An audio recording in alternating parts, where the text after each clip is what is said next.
Hey guys, and welcome to the Nashville for Nobodies podcast. I'm your host, Bobby Gordon, along with the beautiful Brian Morelli. I've got a new adjective every time.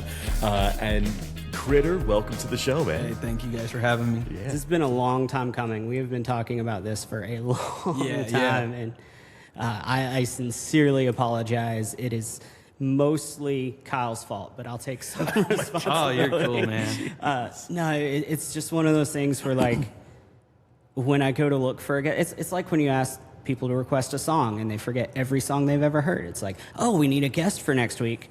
I don't know people. No people, no names, nothing. And so I'm glad I finally was like, okay, freaking send the message. We can make this happen. Thank you for having me, guys. Of course. Absolutely. I guess let's start with the beginning because we've chatted several times, but I really don't know a whole lot about where you're from. Yeah, same. I see you like in that. passing, and that's really it. That's what's limited. So give us some of your background. Where are you from? So I'm from Idaho Falls, Idaho. Nice. Grew up there. I was big into sports. I was a third-time. I wrestled, so I was third in the nation. Oh, nice. My coach was an Olympic coach. I can actually almost coach Olympic teams. I got injured really bad my senior year, so ended my career. Music wasn't really in it for me. I didn't play music, but my dad did. My whole life, he toured, he played music. So I would sit there and watch him. He's from Mexico, so, listening to, like, stuff in Spanish. And then my twin, she did the marching band. I think she was a clarinet player. And as a kid, I like hitting things, pots and pans. I'd get to sit on his drummer's kit, and play. I think it was when I got injured in high school, so maybe 17, 18. A buddy of mine had a kit downstairs, and he's doing all these triplets, and I was just like, I just want to play the kit. Let's see if I can do it, My mom was like, no drums. That ain't happening. That ain't going to do. We ain't not doing that. So I went to her mom, which was my grandmother. She would always give me stuff. So I went to a pawn shop, not even knowing what to look for in drums. I had no clue. I had no education on it. I saw this red kit. I still have it to this day. It's a Tama Rockstar, little 5-piece fusion kit.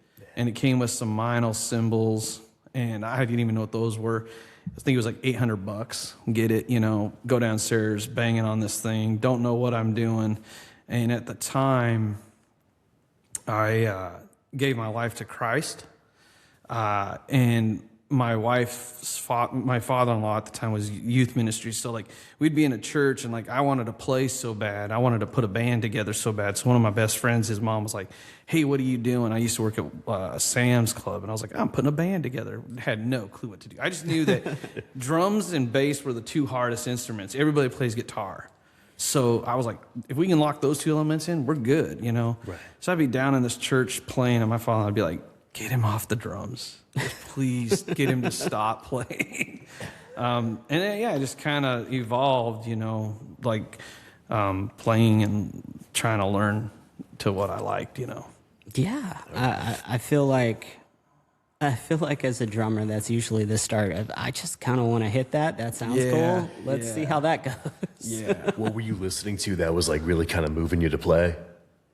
Man, so growing up, my dad listened to a lot of old school, like, country, but also, like, some old, hippie music, I guess. I'm a hardcore kid, man. I love hard music. So, at the time, I was listening to Pantera and stuff like Slayer. And then, like, I think when I gave my life to Christ, I don't know, not I wasn't convicted. I just was like, okay, I changed of music, but I still like that stuff. So I remember this dude hooked me up with this album called Grip and Project 86, and I was like, because, like, I was worried that going into church, the music's like hymnal, and I was like, oh, this is gonna be great. And then I was like, my buddy lets me hear this, and I was like, holy smokes, dude! And so my desire was to make a band like that, heavy, and that's what we were doing. One of my favorite drummers to this day is Bernard Purdy. I'm legit nice. Good friends with Bernard. Oh, yeah. I can't believe that I actually know the dude. So I remember the day I first actually met Bernard on a TV screen. It was YouTube, and I see this jolly old dude. He's hilarious, And never in my years would I ever thought that I would actually become friends and actually could call him and say, hey, how are you doing? You know, so Wow, yeah. that happened way long down in the pipeline. So we, you know, start this band, and I did it for 10 years. It was a band called Living for Jesus. And then I remember like we're getting ready to record our second record, and like the singer didn't want to do it. And I was like, I just wanted to play. I was 19, you know, in my 20s, you know, had my son, and I was like, I got to play. And we moved from Idaho to Minnesota. I was there for about 10 years in Minnesota, and I didn't know what I was going to do because, like, you know, you go in a new place and you have to start a regular job. And I remember getting hooked into a church. Met these guys named Light 45. We start doing a record. And when we got, you know, we were playing a lot. And when we came here to do the record with a guy named Skid Mill, he's a really big producer that got Saving Abel. He's got a Grammy. And I fell in love with Nashville. It was like 2015. You know, came down here, went to Broadway. That's when Broadway was nuts. I'd never seen anything like it. It was Halloween night. I've never seen anything like that. Like, this dude takes us down there. It's so many people. I was like, what in the world? And that was my first time, like, really seeing homeless people. I never seen that either. So I go back home, and I'm just like, you know, we weren't doing much with the record. I wish, you know, I always tell people, like, don't spend that kind of money. It's if you're not going to do anything. It's you could get the programs and do it yourself. You know, it may not be the best, but it's a lot of money. So we had opportunity to do a lot of things. We turned it down. And I remember just telling my wife, like, hey, we should go on vacation, check this place out. So I came over here and watched Tenacious D. Nice. My wife's a very introverted person. It was at the Ascend. And then we went down to Broadway because I had a friend playing at Tootsie's at the time. And, like, kind of just, she's like, let's do it. If you really think we should do this and you feel like God's leading us to do it, let's do it. So we did. We moved during COVID. Yeah. And that was interesting. Yeah. Sure, right? Okay. COVID that was weird. I remember having a conversation with one of the sound guys at Second Fiddle. It was like that Monday or something. And I was like, do you think they'll end up closing down Broadway? Oh, so you were here before it was closed? I was here. Wow. And he was like, no way in hell they're going to close Broadway over this. Like, they stay open for everything. Wow. And then it was 2 days later, he texted me, he goes, so I was wrong, and it looks like we might close down. Wow. And then the next day, they're like, done. Wow. And that was the beginning of that insane period of time where me and all my friends were like, okay, cool. What do we do? Yeah. Wow. That's wild, man. Yeah. I think when we got here, I feel like Broadway might have been somewhat open, where the bars you could go in one way and out one way, and you couldn't sit. You had to sit. I knew that was the rule. No standing, no moving. If you stood, you were out the door. Masks were, I think, supposed to be on. I can't fully remember, but I just remember it was very strict. I know there at the beginning, you were supposed to wear your masks on stage also. I heard about that. And that lasted for I think 3 days. And they were like, no, we're not. We can't do that. No. That's wild. It's tough. I get it. Jeez, wow. No, I moved here after.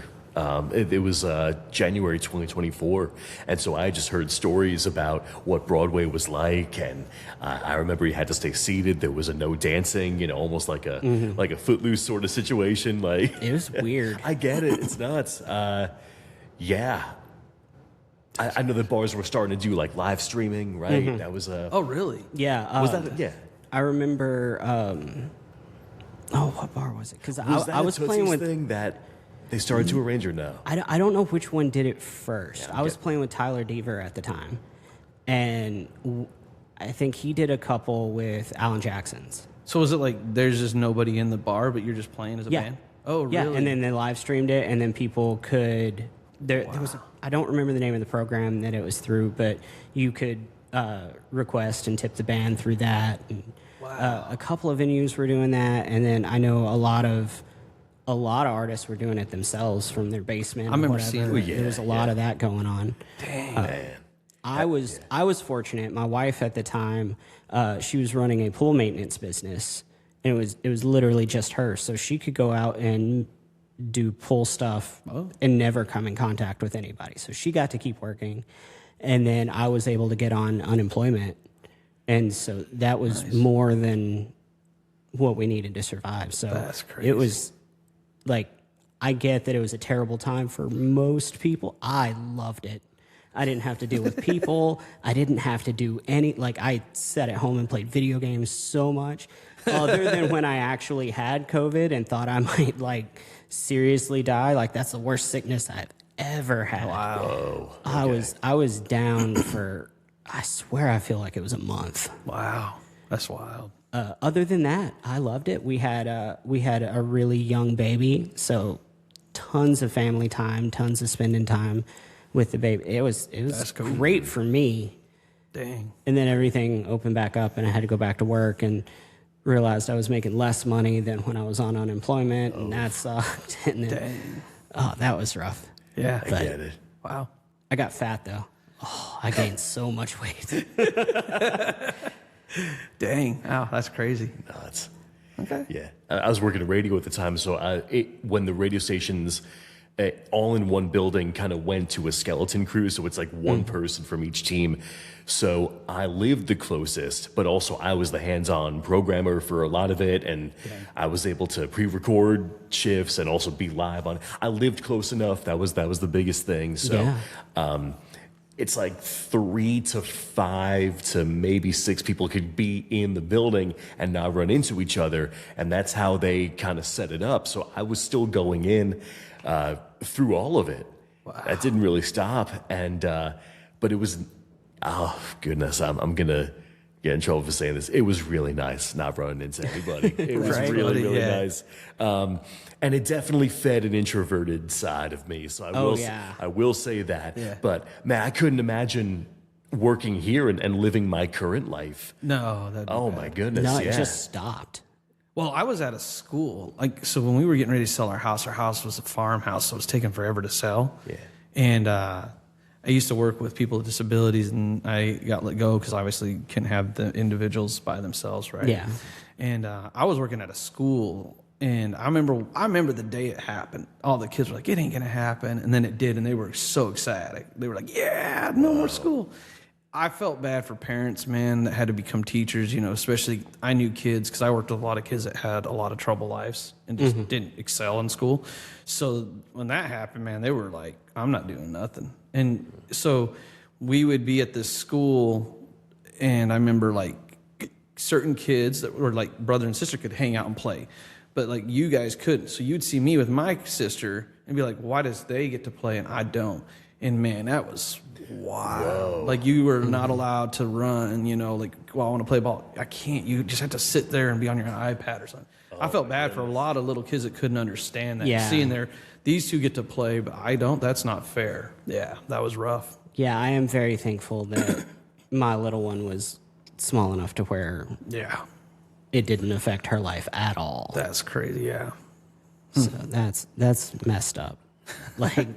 I can't.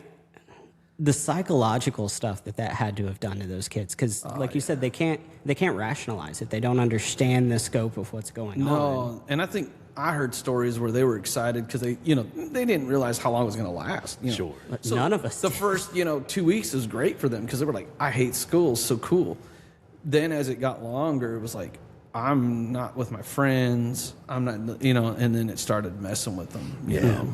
So, yeah. And then when they did get to start doing school, most of it was online stuff and not in person. And I don't know about you guys, but unless somebody was there to be like, hey, pay attention. Oh, yeah. I can't. I had to deal a lot with kids. So my son, he's 20. I think he's going to kill me about this.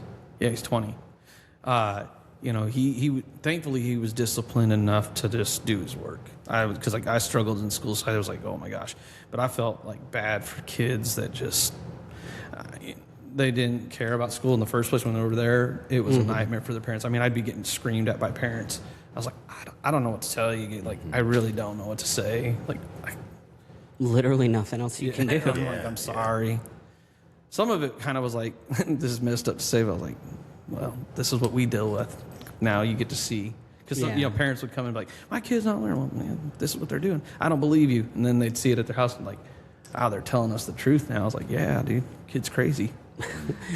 With my girlfriend's youngest, it's the exact opposite. We go to the parent-teacher conferences, and they're like, "Oh, he's fantastic. He's so quiet. He's so respectful. He's the easiest person to work. Like, he's my favorite student."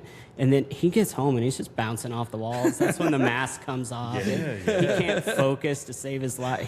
I threaten him all the time that I'm going to have to put him back on sippy cups because dude spills a drink like every other day. But I mean, it's just, he's got ADHD, and when he's at school, he can put that mask on and he can do it. And then that battery drains, and when he gets home, it's like there's nothing left. It's just pure ADHD. Dang. That's all that's left. That's funny, man. That's funny.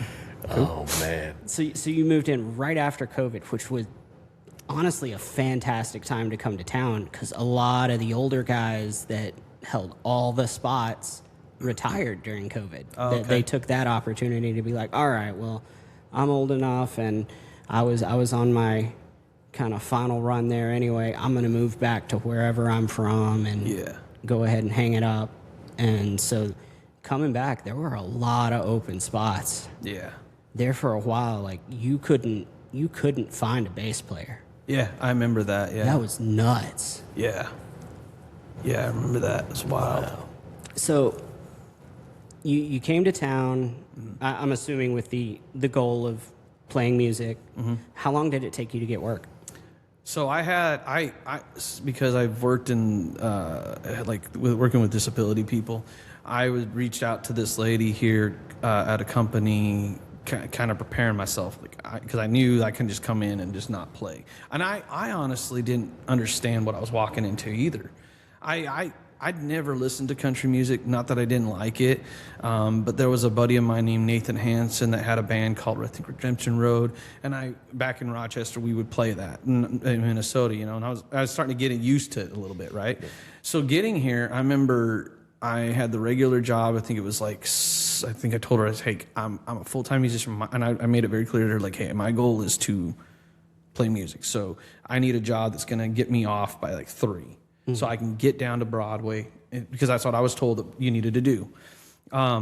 There was a few people that I talked to that kind of guided me a little bit. One was Dango. I don't know if y'all know Dango. Kind of. He's a beast, yeah. And then my buddy Lynn. And, they just said, you just got to go down and meet people, sit in with people. So I remember going and doing that for a little bit, and my boss was really chilled at first. Like, she was like, yeah, dude, you get a gig, take the gig, don't worry about us. Okay, cool. And I figured that because most of the time I just sat at that job. I didn't do a lot. But then things started changing where she was getting irritated, and I was like, okay. And then I remember I let it go, and I was like, okay, I still need to make money. If I can make $100 a day, we're safe. So I drove Lyft for a little bit, and I like to get up early. I'm a very early person, so I was like, get up. I had a plan, get up at 6 in the morning, get to the airport, drive people back and forth to the hotels, and then make that $100, park over by the stadium because I didn't want to pay for parking, walk over the bridge, network. Nice. Until I started building, this guy can somewhat play or whatever. My first gig was a nightmare. It was horrific. I got the gig. Everybody knows the Purple Place, Tootsie's, So I get the gig. The first gig was fine. It was with this dude, but I remember coming from the garage at the library at the time, and I was going down by the Ryman, and I remember, this guy's moving a little bit on me. I remember, let's see. I think that's good. There we go. Sorry about that. Oh, yeah. I remember I was walking down because I didn't know you needed carts and stuff like that, right? And I bought this cheap cart, and I'm going down the hill, and my snare drum, it hit the wheel, and then my snare drum just rolled down the hill. I was like, no! And I didn't realize you needed a certain clutch because, a lot of them have pearls. So I'm a Tama dude. So my clutch didn't fit. So here I am, not really knowing what to do. A dude let me borrow the clutch. I played the gig. Everything went good. I'm ready to leave. I'm at the back room, and this girl, I won't mention her name, she comes up. She's panicking, screaming, I need a drummer. He's not here. Do you know how to play country music? And I was real with her because, I was like, hey, I'm very new. I knew what I had learned for this dude. And so she's like, I don't care. Come downstairs. So we get down there.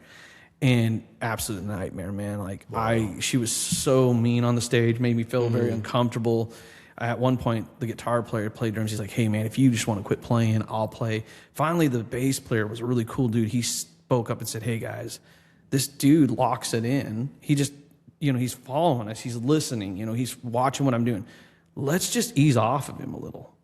And after that, it was like just a weight lifted. And man, I was like, I don't know if I want to play this, if this is how people are down here. Because like, it was just a nightmare, But as I started doing it, you find out who you want to work with and who you don't, And like that was kind of the overall vibe of working with people pre-COVID, was that if you weren't like exactly what they wanted, they had a lot to say about it. Yeah. And so pre-COVID, I worked with the couple of people I worked with, and I tried not to venture out from that because it was almost always a bad experience. Yeah. And then post-COVID, this wave of younger players came in, and I think they had that appreciation for being able to play to where, like, man, if you were competent on your instrument, that's really all that mattered. Yeah. Like, if you didn't know the song, they'd walk you through it, no problem. Yeah. If there were hits, they'd try and cue you. And if you missed it, who freaking cares? Yeah. Like, hit it next time, we'll be fine. Yep. And so, yeah, the whole vibe changed. And now, like, it's very rare that I run into one of those situations where it's just I'm on stage with a douchebag that makes me feel like I don't want to be there. Yeah. And I remember, too, like, learning people's material. Yeah. Like as fast as I could, and then get to the gig and not play a single bit of it. And I'm like, sure. oh my gosh, like that was. And I think what helped me, because I played for churches that didn't really have structure. It was just kind of like a spirit-filled kind of thing. You just kind of know when to play, when not to play, type of thing. That's always helped me with my ears, just watching and just kind of knowing when to go and when not to go. Oh, sure. Yeah. And then I just was always told, because I'm not a heavy hitting drummer. That's, I don't know how people do it. That was at the church. It was like, hey, if you want to play here, you got to be quiet. You got to know your dynamics. So I just I've had people compliment me on that. I've had people say, "Can you hit a little harder?" I'm like, "Yeah, I can. I just want to be respectful, Yeah. Because I see some dudes down there cracking, and I'm like, dude, there's nobody even in there. You're like, you're killing it. I mean, it's cool, but. You know the room. That's a great sense of the room, certainly. Yeah, That's a great experience to have and to employ when you first get here. But like the material is always learning by fumbling sometimes. Yeah. Logan Hatcher said this one time, I feel like. He said that he's learned a lot of the stuff just by playing. Down there. Like, that's how I learn it. Like, I've had some great people I love playing with the older cats. Oh, yeah. As long as you don't go in there with this cocky attitude, like, I'm just going to own one of these dudes, because they'll put you in your place. I've played with some old school dudes. But most of the time, if you go in with a mindset of like, I'm going to humble myself and ask questions, they're willing to guide you and teach you what to do. And I love that. I've also worked with people before where after the gig, I was like, I'm done playing with you. Oh, yeah. You're not a friendly person to work with, and it's just not enjoyable to me. And I'm not going to go 4 hours like that. Like I always tell people when they come here, have fun on Broadway, because that's what it's supposed to be, because these people are coming to pay to enjoy life, right? Yeah. But also, like, you got to know your material. I do agree you should know something, but like, don't get so tied up to where it's like, I'm going to treat everybody else horribly. That's just not that's not fun, man. So to tag on to that, because it is a decent-sized problem, you should be honest about what you know and don't know. I 100% agree with that. Yeah. And in my experience, like, I almost never have not gotten the gig when I have said, I don't really know this stuff. It's always been, that's fine. I'll get you through the easy stuff, and we'll skip the hard stuff. Yep. Yeah. And it's like, okay, cool. Then I'm happy to do it. I feel like the people that ask, like the artists, when you're honest with them, because I've turned gigs down, like, because I knew that I just wasn't ready for it. It sucked because I could have used the money, but I also know that if I would have done it, probably would have never got a call back again. Because like eventually I've been called to come back, like, oh, I know that you can play now because somebody's told me, let's have you on now. And they're like, oh wow, you did take the time to learn. Because I've seen posts where people say, hey, this person didn't play it like they said they were going to. And it's like, oh boy. And that's what it's always, they lied about the material they knew. Mm-hmm. It's never they couldn't play. Yeah. I guess that's what I mean. Yeah, it's always they lied about it. They told me they knew it, and then they didn't. Mm-hmm. That's what they're mad about. It's not that you played it wrong. If you just said, man, I don't know it, and they were like, well, let's do it anyway, that's on them. Yeah, that is no longer your fault. Yeah, exactly. Yeah.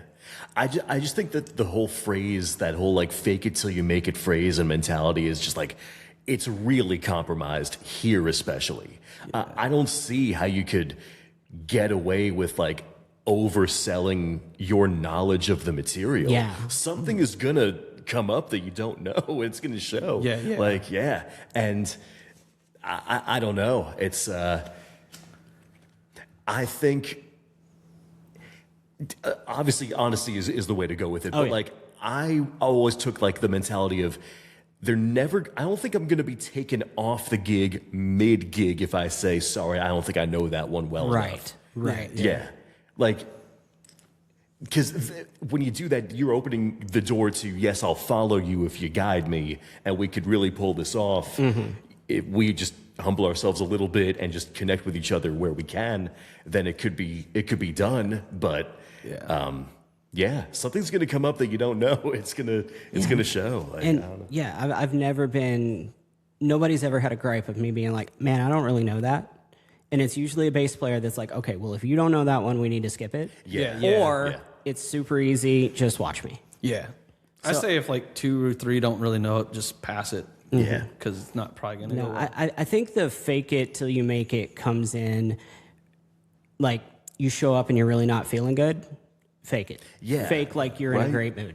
Yeah. Because that'll put you in a great mood. Or if, you tell your artist like, hey, I really don't know that, and then they tell you to play it anyway, that's when you fake it. You play it like you know what you're doing. You play it with confidence. Yep. And then if nothing else, at least everybody on stage knows what you're trying to do and go for. Yeah. So you can come up with something cohesive. Yeah. I tell everybody, like, if I don't know a part, I'm going to play it louder so you know where I'm going and we can at least get to the same spot. Yeah. That makes sense. Yeah. But yeah, that's where the faking it comes in, not lying to people and presenting yourself as something you're not, because people, there's so much of that like we can smell bullshit from a mile away. Yeah. And the second we tag you with I don't trust you, it's over. Yeah. Yeah, there's really no coming back. Like for me, at least, I couldn't see how I can like open myself up again to. Yeah. But also, I haven't had a gig here where I had a musician that just didn't know the stuff. I've had musicians that have had off days, but I guess very luckily, I am playing currently with people that's like, oh, if they have an off day and it affects their playing, it doesn't change how I feel about them as a musician, Right. or as a professional. So truthfully, I think I'm kind of talking a big game. I don't think I know what I would do if I was on a stage with somebody who didn't know anything. Yeah. I think what would I do? I'd probably like freeze, honestly, and just like head down and get through it. Yeah. I mean, I've been in situations where you could tell they didn't really know the song, but had at least like heard it a handful of times. So they might, not hit the hits or signature spots or even the signature lick, but like they generally had an idea of what the song was. Yeah. And I mean, I think that's a bare minimum, but that is passing. You can get through a song that way. Now, if it's every song that way, I tell you, they weren't the right person for the gig. Yeah. And so there should have been different communication one way or the other. That being said, I've definitely been that guy of where I was overconfident that I knew stuff that maybe I didn't really know. And so in those situations, like I didn't lie, but I thought I knew it better than I did. And that happens. Yeah. A lot. That happens. Yeah. Yeah. That's tough. That's tough to reconcile. I usually get on the talk back right after that. Like, Yeah. Turns out. Yeah. I keep a running note of songs I need to like go over, or Gotcha. if somebody's trying to incorporate a song, something I have to learn for the first time, then I'll make a Spotify playlist that I'll just like continually update, or yeah. So I have a bunch of those that it's interesting, like learning and practicing material that way. Sometimes I'll chart if I have time, but Yeah. I don't know. Sometimes like it's finding the time to practice and go over everything. That's been like the hardest Yeah, part that's recently. impossible. Yeah, That yeah. is the impossible Yeah. challenge. Is like, because even if you can carve out, half an hour, 45 minutes, assuming you have a place that you can set up and practice, and assuming that like the stars align and everything else works perfect, you're playing all the time. That's the last thing you want to do with your free time, is the same thing you're going to be doing the rest of the week. Yeah. Especially when you have this massive to-do list of life things that just keep racking up. So even when you can, it's almost like, I should, but really need to get this done, or really need to do that, or, man, I'm just tired. Yeah. It's tired. That's cool, man. So you get on Broadway and you start playing and you start getting more consistent. When did you quit the day job? Man, I think I only had that job, I want to say maybe a year, I think is what it was. Because what had happened was, so my first touring gig, I feel like it was Dango that told me there was a dude looking for somebody to go play at the Hangout in Alabama. And I was like, okay, cool. Like, and keep in mind, I don't know how to read music. I don't know how to chart. I was learning like the number system, but like doing it as a one method. And so I get hit up about this gig. It was 53 songs and his tracks in 4 days. I had to learn all that. And I was like, and I said, okay, because like I like Ableton. I can play with Ableton, especially if I have a click and guide. I'm very comfortable with it. So I was like, okay, cool. So what I actually did is I was supposed to start work at 7 in the morning. I'd get up at 4, get there at 5 at the job, and I would chart as fast as I could possibly chart. Then when I got off of work, I'd go home for a couple hours and run his material. We went to the show. I knocked it out. Like, the guy was shocked. He couldn't believe it, It was covers. It was like maybe 4 or 5 as originals, but it went very well. And I really do believe, for me, I'm not saying this is for everybody, but with the click track, I just love playing it to click, and it felt good. It was comfortable. Yeah. And I'm not, maybe I see dudes that can rip, and I envy that. I'm just not one of those. I'm just a very meat and potato guy because I've never been taught that. So I don't know if my brain, if I knew that, if that's how I would play. So that helped me just to be in the pocket. I didn't move much. And so he was like, yeah. So I landed that, and then just went back to Broadway for a little bit. And then, that was an interesting gig. Was that your first like travel gig? Yeah, since so- moving to Nashville. Yeah, so dude, it was from Ohio, and he had a tour bus, and it was cool. It got very interesting when I finally let the gig go. Guy, I don't have nothing against him. It was just mutual. I was like, yeah, this isn't getting for me, because like the pay wasn't the best, and the stuff that we were doing was very odd. Like I was doing more work than what I should have been, and I should have been getting paid more. So at the time, I think, and I've tried to educate people. This is like, know your worth. Know what you're worth. Not saying that if you don't come in and just go, but like you gotta like especially if you're a family man and you have a wife and a kid, you gotta know what's gonna make sense to get paid, right? And I'm driving from here to Ohio, which was like 6 hours. And it just wasn't adding up for $150 to go do that, No. go do the show, and then I have to set up a full stage. And so I was like, "What am I doing?" But when you come here and you let go of a job, you want to take everything because you're trying to fend for your family. So that took me a little bit of time to understand what's better and what's not to take. And when I finally let that go, I landed another touring gig that I did for about a year and a half. About 2 years, and the whole band dismembered that because that just kind of got weird as well. I won't get into too many details, but it was more of the one thing that gig that I really liked because of me, and a lot of people know me. I don't drink. I don't do drugs. I'm straight edge. Like I was telling, sorry, Brittany Blank. Brian, sorry. I apologize for that. Not at all. That was dude. horrible. Yeah, it's all good. Tomorrow's the 4th year for my twin sister for a drug overdose, And so I can tolerate, it may come off rude. I don't mind hanging with people if you're drinking or whatever. But if I have to become a babysitter, I can't do it. Mm-hmm.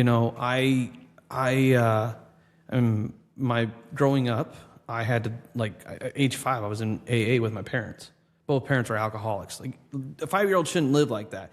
And I was telling Brian, I just had to kick my mom out of the house after my pops passed, because she's an alcoholic, and hearing the story. So I can deal with it, but when I'm in a situation where I'm stuck and I can't get out, mm-hmm. I can't handle that. And so there was a few bands that I went out with. I remember one time they got so hammered, I got puked on. I had to load everybody up. I had to unload the gear because he forgot a lock, load them into the and I was like, what am I doing? I'm 44 years old now, and I was like, I'm not doing this. I'm not making the money for this, and I'm not going to do this, So I let it go, and I thought, last year, I think, was the first year that I thought, okay, I'll just do the Broadway thing. If something good comes my way that meets the goals that I would like, if I'm going on the road with somebody, then I'll take it. Mm-hmm. But I'm very upfront with people, and I don't come off rude. But, I've been fired from gigs because I won't drink. I was supposed to go to Vegas with this dude one time, and next thing you know, I'm getting a phone call, and he wasn't being upfront with me. I was like, dude, don't beat around the bush. Just tell me what the truth is. He's like, well, you don't party and you don't drink. Cool. You've both experienced that. And oh, really? That's wild to me. Wow, okay, interesting. Okay, so... Yeah, it doesn't make sense. What do you do with me. that? I walk away knowing that if that's how he feels, I don't need that gig. Understandable, sure, yeah. Mm-hmm. I was devastated about the Vegas gig, and it wasn't like I could care less about the Vegas thing, but for me, I love USC because I'm a wrestler, obviously. I'm a nerd, too. I like going to, the pawn store. That would have been cool, or, sure. the wax. And I remember, when we did the first gig with this gentleman, I'm not going to mention the name, I remember charting the song to the best of my ability. We played it at rehearsal. I ended it exactly like the record. He turned around, came unglued. He's like, what are you doing? And I said, I didn't like the record, dude. Mm-hmm. And he goes, well, who gave you that? And I was like, you did. You gave me your song. How's this? And I'm trying to not be rude or blunt. I was very timid. So I just kind of, okay, whatever. And I remember at that point, he was like, well, we want Trash Cash Finish. Okay, cool. That's easy. 2 more bars. There you go. And then it was just beating around the bush because I wasn't making crude jokes about disabled people. That was one of the things. Oh. And then that was one of the things? Yeah, because I have a puzzle piece on my arm for autism. Yeah. Not that I'm not autistic or nothing, but I support them. And so they were making fun of them in the Bible about talking in tongues. I remember that. And I remember going home and telling my wife this, and I was like, man, that was a weird gig. I don't think I could do it, but I want to go to the Vegas because we needed the money. And then next thing you know, I'm getting fired. Yeah. And he was and when he finally came out and said, it's because you don't drink and you don't party, I was like, wow. I just shocked. It's like, okay, cool, whatever, dude. Do your thing then. Mm-hmm. And it's happened a couple times to me. Yeah, wow. So. Oh, man. Yeah, my situation... That's infuriating. I'm sorry, dude. Yeah. With my situation, we got done with the gig, and he wanted me to have a shot with him, and I was like, oh, man, I appreciate it, but I don't drink. Yeah. And he was like, well, if I can't drink with you, I can't trust you. And I was like... oh, my gosh, that's crazy. If that is your line, then see ya, I guess. Because I'm not going to do... that makes zero sense in any capacity. That's insane. Well, yeah, so... And I've had where, the touring gig that I was on that I let go at the bus, I remember one time I was loading up to get back on the bus. Dude comes around and says, what are you doing? I said, well, loading up, going home, right? And he's like, no, you're going with this other dude. And they put me in a car that was... dude was high and drunk, and it was terrifying, Whoa. And I did not enjoy that one bit. That was miserable for me. And then just one of the craziest gigs I did was that I went on the road with this dude over to Sidewinders. Anybody been to Sidewinders yet? It's over in Roanoke, Virginia. I've heard of it. It's an interesting place. So like when you go on tour with people, sometimes you don't know who you're bunking with, right? Mm-hmm. So you hope they're going to be a cool dude, and there's rules. I'm not going to mess with your stuff, whatever. So I remember we were with this group of people, and this dude met a girl, and he was my roommate, and he said, "Can I bring her back and have sex with her?" And I was like, "In the room?" And he's like, "Yeah, yeah." And I was like, "Well, where am I going to go? Because I'd like to go to bed. Yeah. I'm tired. I don't go out, we're playing till 2 and I'm tired." He said, "Well, just give me like a few minutes or something." I was like, and I, trying to be nice. So I was like, okay. And so here I am just sitting in the hallway while they're doing their thing. He gets done. I ask him not to touch my stuff. She leaves. The next day, he tried it again, and I was real cranky because they made me clean up everything. They all got drunk, had to load up their gear, and I wake up. I went up to the room because I was like, "No, take her somewhere else. I don't want this. You're not doing this to me tonight. I'm tired." I remember getting in the shower, getting cleaned up, came back, and fell asleep waking to them both having sex, and I was pissed, dude. I was like, "This is so disrespectful." Yeah. You don't do that to people when you're on tour. You respect the other person. And so that's when I was like, "Man, do I really want to tour? Is this how this is?" That sucked. Wow, that's a new distinction on this show. You just told my least favorite story ever. That's it was. I hate that for you. Yeah. I'm sorry, dude. See, Wow. I don't think I've ever experienced that. Yeah, it was wild, man. I still see the kid, and I'm whatever, dude. But like, I was like, just ignorance. Just ignorance. You don't care about anybody else. It's like, man, think about what's going on here. Like there's a lack of consideration, and we've talked about like those blurred lines on tour especially, but like then there's blatant disrespect. There's a choice there. And I'm the kind of person, until just recently with all the events that's happened in my life, I just let people usually walk over me because I try to be a decent human being to people. Like I'll give you the benefit of the doubt. Now, with things that have happened that we've kind of discussed a little bit, which you said you want to ask about, I'm done. Like, I'm not going to be rude. My niceness is done. I don't need to be nice to you. I can be good to you. Mm-hmm. I've learned from friends that are actually, I consider friends, say, "You're too kind." That's what happens. Your kindness gets taken advantage. And so I am a Christian, and so I try to think of like Christ would, obviously be nice to people. But then I'm like, I'm not going to let people walk over me. There's a point where you have to stand your ground and say, "I'm not putting up with this anymore." And it's bit me in the butt, It's a learning process for sure. Yeah. Because there's always a right way to approach it, and you don't always see the whole picture, so that your right way that you're choosing might not be the best. Yeah. And vice versa. Like, you might be doing everything right, and the other person just doesn't see it that way and spins it however they want to. Mm-hmm. And so it's really a boundaries thing for yourself, like knowing that I myself won't put up with that. Mm-hmm. And so I'm going to take myself out of this situation, and you can do whatever the hell you want to do. Yeah. And I'm not a part of it anymore. Yep. Yeah. And I had to learn that. I worked with a dude at the fiddle for a long time, and he was doing stuff like that. And eventually I was like, I remember we had got fired because he had did some really bad stuff. Actually, on Jake's set. Really? Yeah, Jake was coming up after. So you weren't with the band. Okay, sure. And I hear about it, and we get let go. And I was like, dude, that's the thing that I think irritates me the most, is having to rely on other people. Yeah. Because if they make a mistake, it affects everybody in the group. And so I hate that. Because like I said, I'm 44, man. I don't got time. I don't like playing closing shifts. I like to just, I will if I absolutely have to. I've been attacked, so I'm very cautious of what I do and what I don't do. But then it just sucks that you have to wonder who you play with if they're out of control. And this young lad, he's no longer here anymore. But he was stealing money from us. Eventually we got fired, and so I remember going to Kent, and I was like, "Hey, man, it wasn't us. Can I please have this gig? This was good for me and my family." And thankfully, Kent's always been good to me. Yeah. He was like, "Yeah, you're right. If you can get a band that shows up on time, and I don't have to sit and worry about y'all doing stuff that you shouldn't. It's yours. And we did. And he was good to us, and, you know, they shut down, but I don't blame him for that, you know. Oh, Yeah. I respect people like that more if you're willing to do that, you know. But, yeah, you know, I've had some interesting things even on Broadway just recently, so it sucks. Yeah, and again, like I said, people will spin whatever situation any way that they want to, and most people, they'll just accept the first thing they hear as what happened. Yep.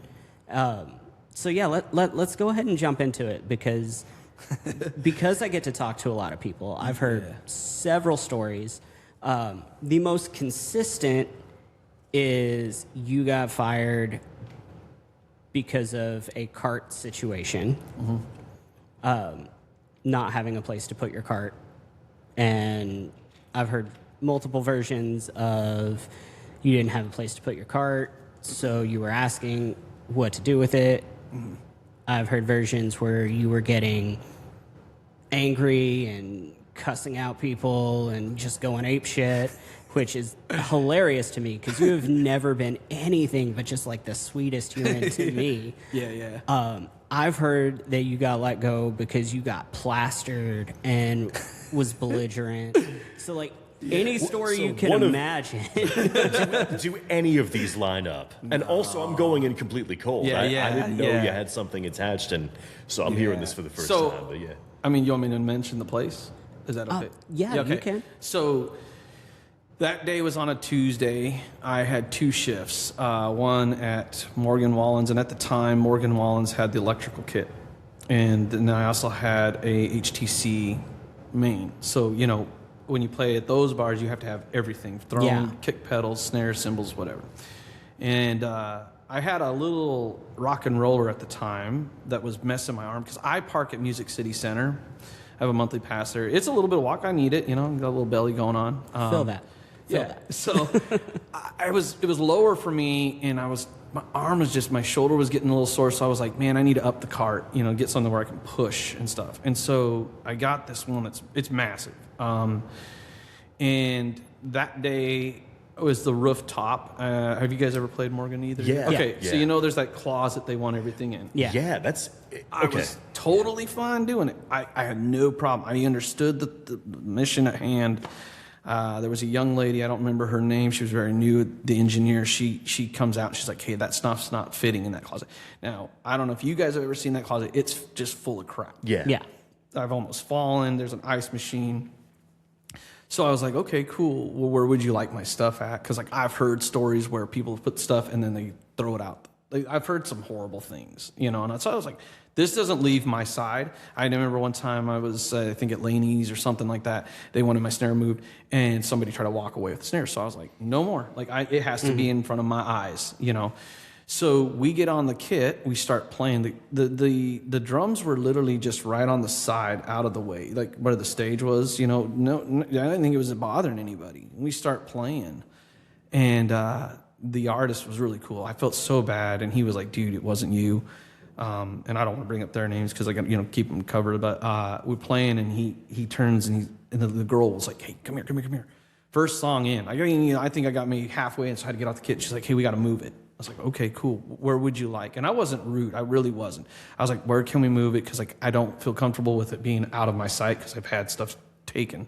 She's like, okay, let's put it over by the ATM. So we move it there. Start the second song. He turns around and he says, hey, man, this dude named, and I'll mention the guy's name. I don't care because he just irritates me. His name is Jer. He's the guy that books. He messaged him and says, your drummer needs to move his stuff. I'm like, cool. I'll do what I can. So I think we moved it again, and then go to the third song. I'm not making this up. I count us off. I play maybe 2 beats, and she's like, come here. So I'm like, okay, cool. So I get off. She's like, now you got to leave. And I was like leave, like mean I'm done playing? She's like, yeah, we're told that you need to leave. And I was like, oh, okay. Could I ask who? And I was calm. Like I was really calm. It's like, who can I talk to? Because I was like, I'm trying everything I can to help here. You said I can't put it in there. And she's like, it's this guy, Jared. And I was like, okay, can I call him? And just try to talk to this guy. Now I've heard stories, so I didn't know how it was going to go. So I try to text him, no answer. Try to call him, no answer. I finally call him the second time, and he pipes up, and he was very rude to me. He said, "What do you want?" And I said, "Hey, man, I'm trying to make this work. I've got another show." He said, "Well, who booked you for that other show?" And I said, "Well, why does that matter?" He's like, "It doesn't. Get your crap off my stage." I was like, okay. And so I'm still being calm. I'm trying to be patient. I see, he said, "Why do you have such a big cart?" And I said, "My shoulder." He's like, "Yeah, that's not my problem." And he just kept going at me. And finally I had enough. I was like, I'm not going to let somebody talk to me like this. I don't care who you are. You could be a rich person. You don't treat people this way. So all I said was, "Hey, man, if you want to have an adult conversation with me, let's have an adult conversation. If not, you're not going to talk to me like this. And I'm going to let you go. I'm going to go down to management and let them know what's going on here." And he did it again. I said, "Okay, have a nice day," and I hung up. So I grab my gear, I leave, I apologize to the team because I felt horrible. I didn't know if they were going to get punished. They had told me he was texting back pretty harsh things. I'm not making this up. I honestly feel like they trained their people there to treat people like rudely. So I walk out to go get the manager. 2 girls come up. The exact same words, "What do you want?" And I was like, holy moly, man. And there's an officer standing right next to me. So he sees that I'm calm. And I said, "Well, here's what happened. This is what's going on." Well, one of the manager pipes up right out of the blue. Now, for people that don't know what straight edge is, we don't drink and we don't do drugs. If I have a tattoo on my leg that says straight edge, I wear the hoodies. Cases have straight edge. If I get caught drinking a beer or smoking weed or even a cigarette in front of one of those straight edgers, you're probably going to get punched in the face. We don't put up with that. Not that I do that. I care less what you do. It's your life. But the old school straight edgers are like that. Mm-hmm. And so she pipes up and says, "Well, you're a liar and a drunk." And then just turns and walks. And I was like, That right there, that was the ending of it for me. And I didn't still blow up. I said, "Hey, wait a minute." I tell the manager, "So that's being professional, huh?" And she said, "What do you mean?" I said, "It's okay for her to call me this." And she said, "Well, you're being a dick." And this is still going on. So finally, as a joke, I was very calm, and even he started laughing. I said, "Okay." I said, "How am I being a dick?" She goes, "Right there." I said, "Okay, well, I'm going to show you what a dick looks like." And I said, "That girl in there is a bitch." Now, I shouldn't have said that. I realize that. But I was very calm. I didn't go like, "You blah, blah." I didn't go bluntly. I just said it. And then I said, "Okay, now I'm going to come out of being a dick." Maybe, and in my brain, I was thinking, maybe you're just too stupid to understand what you're thinking. I don't know. I was irritated. I really, literally wanted to just explode because I don't like being called drunk. And right when I said that, it was instantly get him off the property, escort him out. I was just in the front, so the officer grabs me. He wasn't rude. He was like, "Hey, we got to go." I said, "Okay, cool." So we start walking, and he's laughing about it. He's like, "Dude, the way you did that was hilarious." He was like, because he's like, "I know dudes down here that would have just, every trip." He's like, "It was kind of funny. You're just kind of like," I don't even know the word how he used it. So I was like, okay. Well, the next day I was supposed to play there again. And the artist texted me and said, "Hey, you are no longer allowed to play with me." And I was like, "What?" And I'm not making this up, man. My phone exploded. I was getting text messages from everybody that knew me there. They were like, "Dude, are you okay? Did you have a meltdown?" Because I think at the time I was dealing with my parents. My dad was getting dementia. We were moving him over here. I just lost, I think maybe it's been a year or two that I lost my twin for the drugs. So I was like, yeah, I don't know what's going on. Well, what he had done is he had taken a text message and grouped it and sent it out to everybody in the TC group. So people were like, I saw it because a buddy did send it to me. It said, "If you hire Brandon Garza, a.k.a. Critter, he's not allowed to be here, da-da-da-da." So I was like, that was really disrespectful to me because you don't even know what happened. I wasn't mad. I wasn't angry. There's an officer sitting there literally watching the thing. So I go to my second gig, and about 9 o'clock at night, I get a message from Jer, and he says, "Hey, man, because of the circumstances that happened today, you're suspended for 2 months, I think it was. You're not allowed on any of our properties. If we catch you, blah, blah, blah." I was like, I'm not even going to answer that. Mm-hmm. I'm just going to leave it be, mind my business, do what I'm supposed to do. Oh, it was a month suspension. So I waited the month. Sucked because I had to turn down so much work. People were calling, and I even had people say, "Man, that's really messed up because you are always on time. We've seen people come into this venue, blackout drunk, doing some kind of narcotics, stuff like that, and they're still getting to come right back. And we know you. We know." People were texting him even security guards were like, we know Critter. He doesn't even come down here to play at night. We never see him play at night. He just goes, does his gig, and he leaves. He goes home. So the month comes up, and I reach out to him, and no response, he finally responds back and says, you're not welcome. We don't want you. And I was like, dude, can you have a conversation? Like, just talk to me.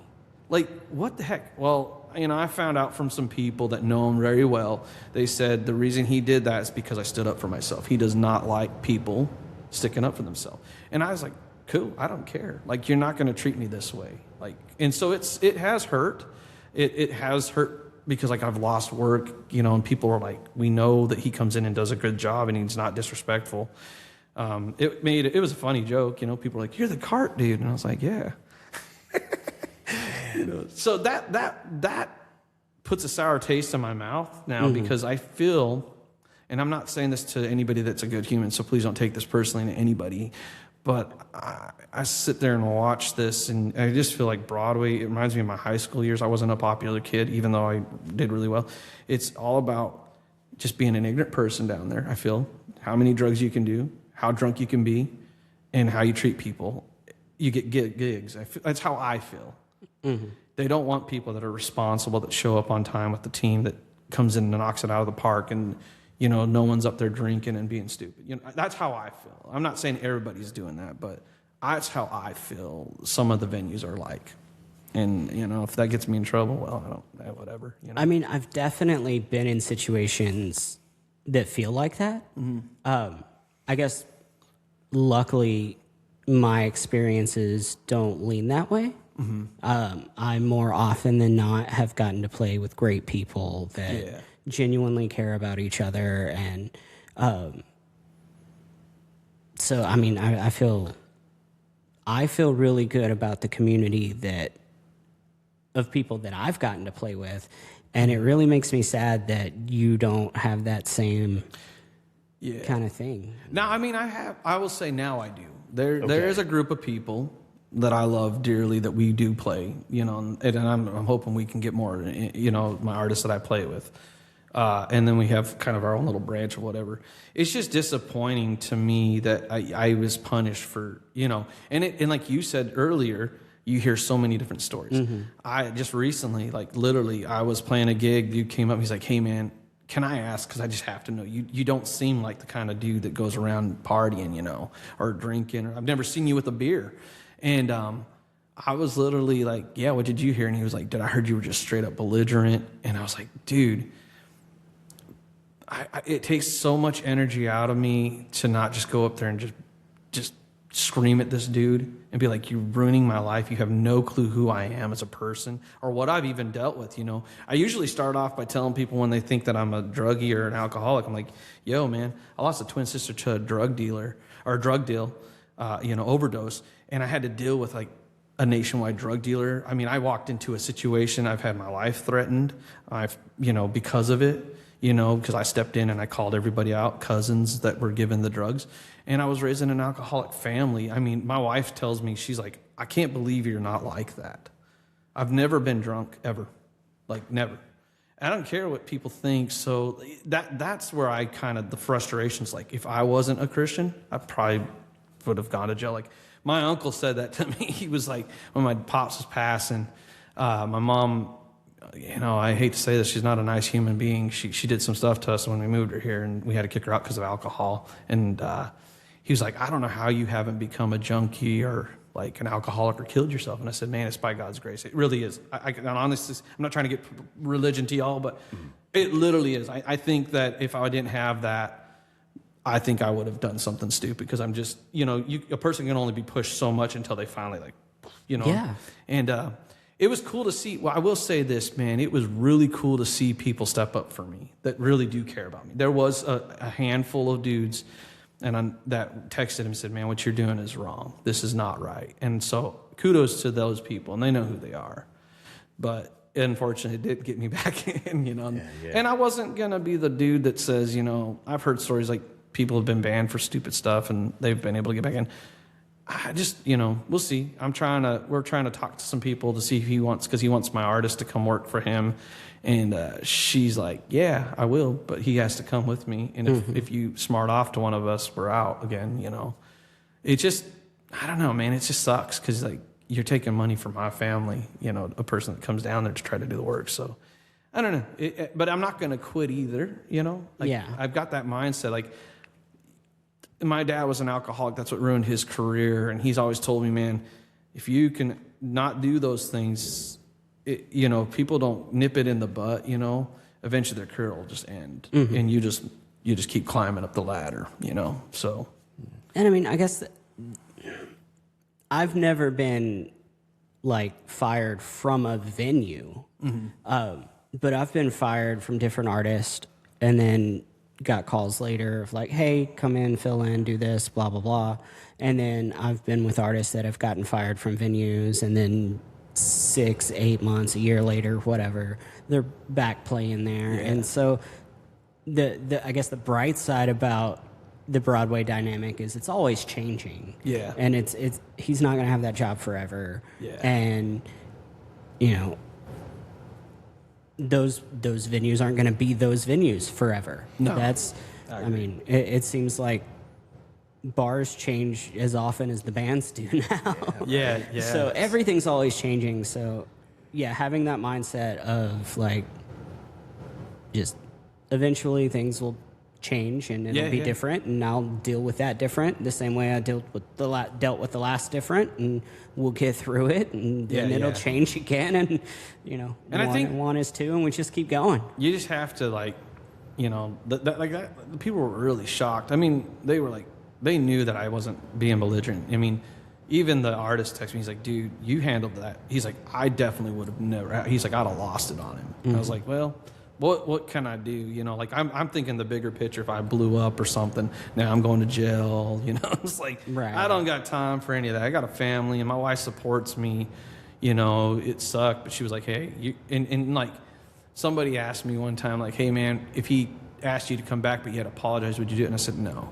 Yeah. My wife's like, I'll sock you in the face if you apologize. She's like, you're not going to stoop to that level because you did nothing wrong. And I won't. Like, I've just come to that realization, like, I'm not going to be treated this way. Like, I'm a human being. I'll give you respect. I feel like I do to a lot of people. I try to help people out. But once you treat me rude now, I'm just like, I don't want, you just need to be out of my life. I'll find good people to be around. That's what we need to do. So. Yeah, absolutely.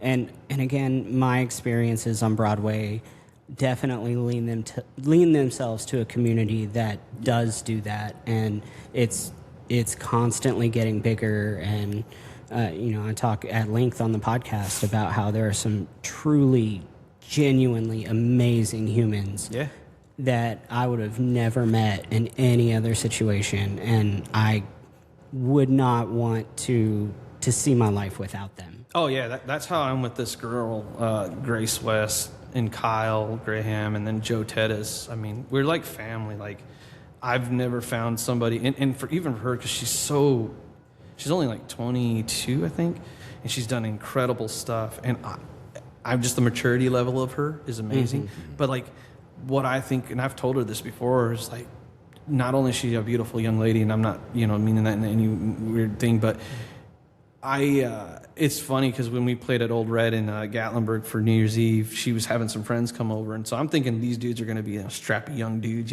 good-looking dudes. They were nerds, dude. It was awesome because I play D&D. Let's go. Cool. I'm a D&D nerd. I love Same. that. And so these dudes come in, and I pulled her to the side, and I said, dude, it's amazing. Like, you don't waver. And she does have popular friends, but she's very real and a very genuine person, and I'm very grateful to be her drummer. Because I am the older dude out of the group, but like, she's like, I want a team, because she's been in that boat, I feel, where she's been treated, and so she's like, I have my team now, we're solid. I know I don't have to worry. And so kudos to Grace and Kyle and, Joe. They're just good humans, and, all around. Yeah. So, yeah, man. I love nerds. Yeah. What's that? I love nerds. Oh yeah, dude. Man, that brings you to a great point, though. I mean, and we've been talking the past couple episodes about finding your people and stuff, Yeah. and there's no guaranteed process to doing it. It's just you find them. You find them along the way. Right? I think the big thing that kind of stalls that process is when you're trying to be everybody's people. Mm-hmm. When you're trying to make yourself available to everybody and be on their level and be their kind of people so that you can get hired and get gigs and get accepted, your people can't find you. Yeah, yeah.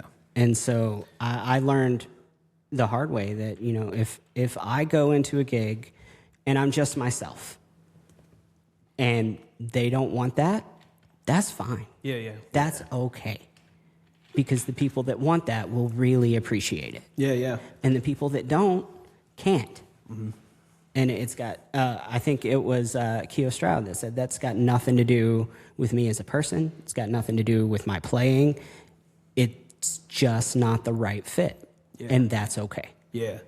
It's well, you've come up after us on Wednesdays. Yeah. Me and Troy and Sean. I love them two dudes. I mean, they like to party, you know. And the one thing that was one time we were playing, I think, at Jelly Rolls, and, you know, people were buying the band shot. And that's, I mean, I had a bartender one time try to give me a shot, and I was like, hey, I don't drink. She's like, I don't care, you'll take it. And I was like, no, I'm not doing it. And she tried to force it, and I kicked it, and I was like, I'm not playing around now. Like, I will tell you nicely no, but if you try to push it on me, that's going to piss me off. Like, because it just reminds me of how I was treated as a young child with alcohol, losing a twin sister. So I have no tolerance of that. After that, then I'm going to be ignorant, and then you're going to see the meaner side.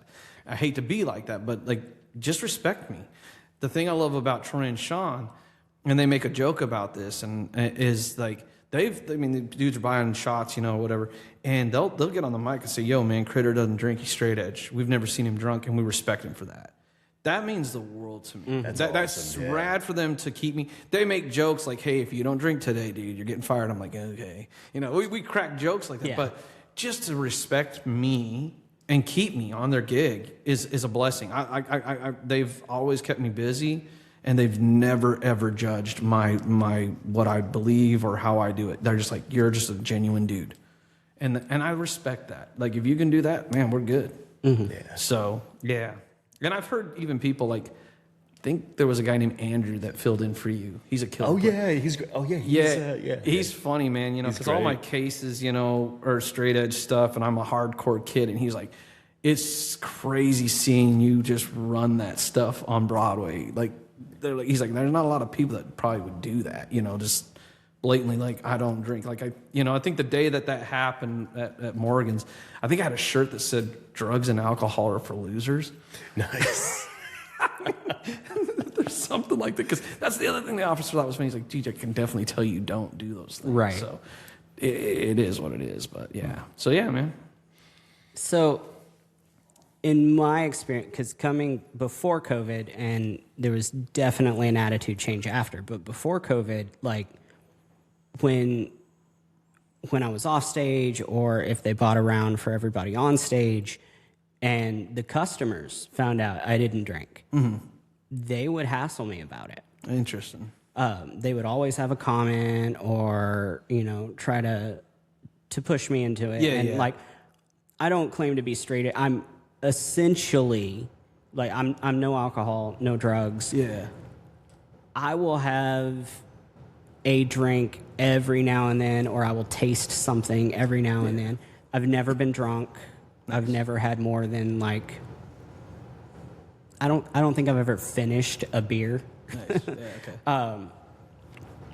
So, like, I'm not interested in alcohol at all. Yeah. And it's almost like they need a legitimate reason as to why I don't drink. Yeah. I feel like, and with your history, of course, you've got a plethora of reasons, alcoholic parents, you know, sister, like, these are all the reasons I don't touch the stuff, and that makes sense. And I feel like they'd be like, cool, good on you. Yeah. But I don't have any, like, reason.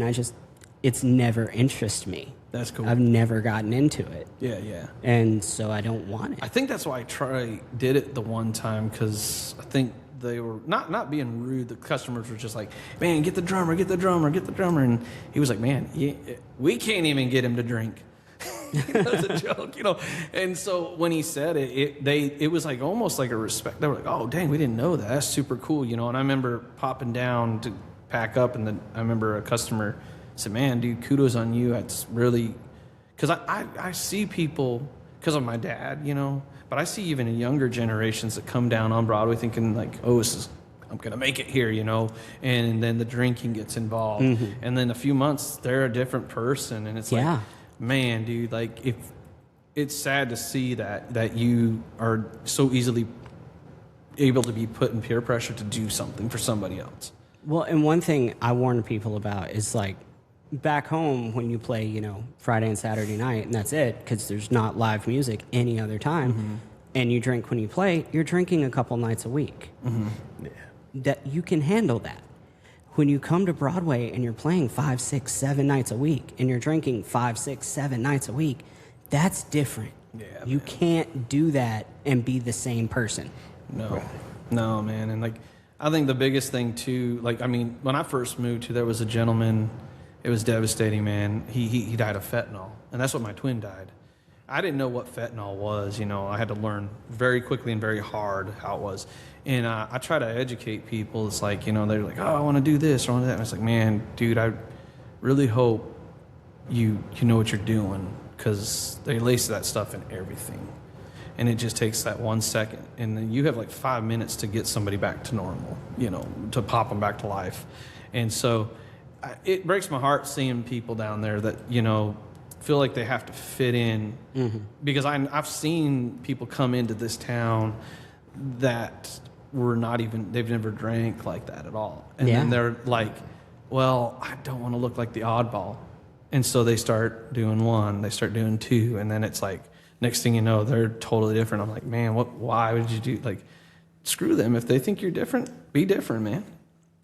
I think that's the big misconception. Like, we are all the oddballs. Like, we are the nerdy, dorky kids. We are not the popular football player guys. Those guys didn't pick music. Those guys didn't move to Nashville. Like, they don't do what we do. We're the loser guys that found a thing. And, like, it took me a long time to realize that. But, like, you're a D&D guy. I'm a D&D guy. I love video games. I read lit RPGs. Like, I'm as nerdy as they come. And I have found more of my people here than anywhere else I've ever existed. One of my favorite bands, it's straight edge. It's a group called Stick to Your Guns. Have you ever heard of that? Oh, they're great. They have one of their songs is called Nobody. And I have a hoodie. It says, in the song, it talks about, being proud to be called a nobody. And like, I've wore that, and they're like, yeah, but like, and I was like, no, man, I'd rather be a nobody than be something that I'm not. Like, that's just how I am with it. I don't need to have a ton of friends, that are fake. I'd rather you just be real with me. 100%. So, And I mean, like, obviously I like the Nobody moniker because Nashville for Nobody is my baby. Yeah, there you go, man. And like, that's what music feels like to me. Like, the whole industry, it's like, we were nobodies, and then we found our thing, and then we didn't let everybody else take us away from the thing that wasn't cool and wasn't, what we were supposed to do. And now we get to be special for it.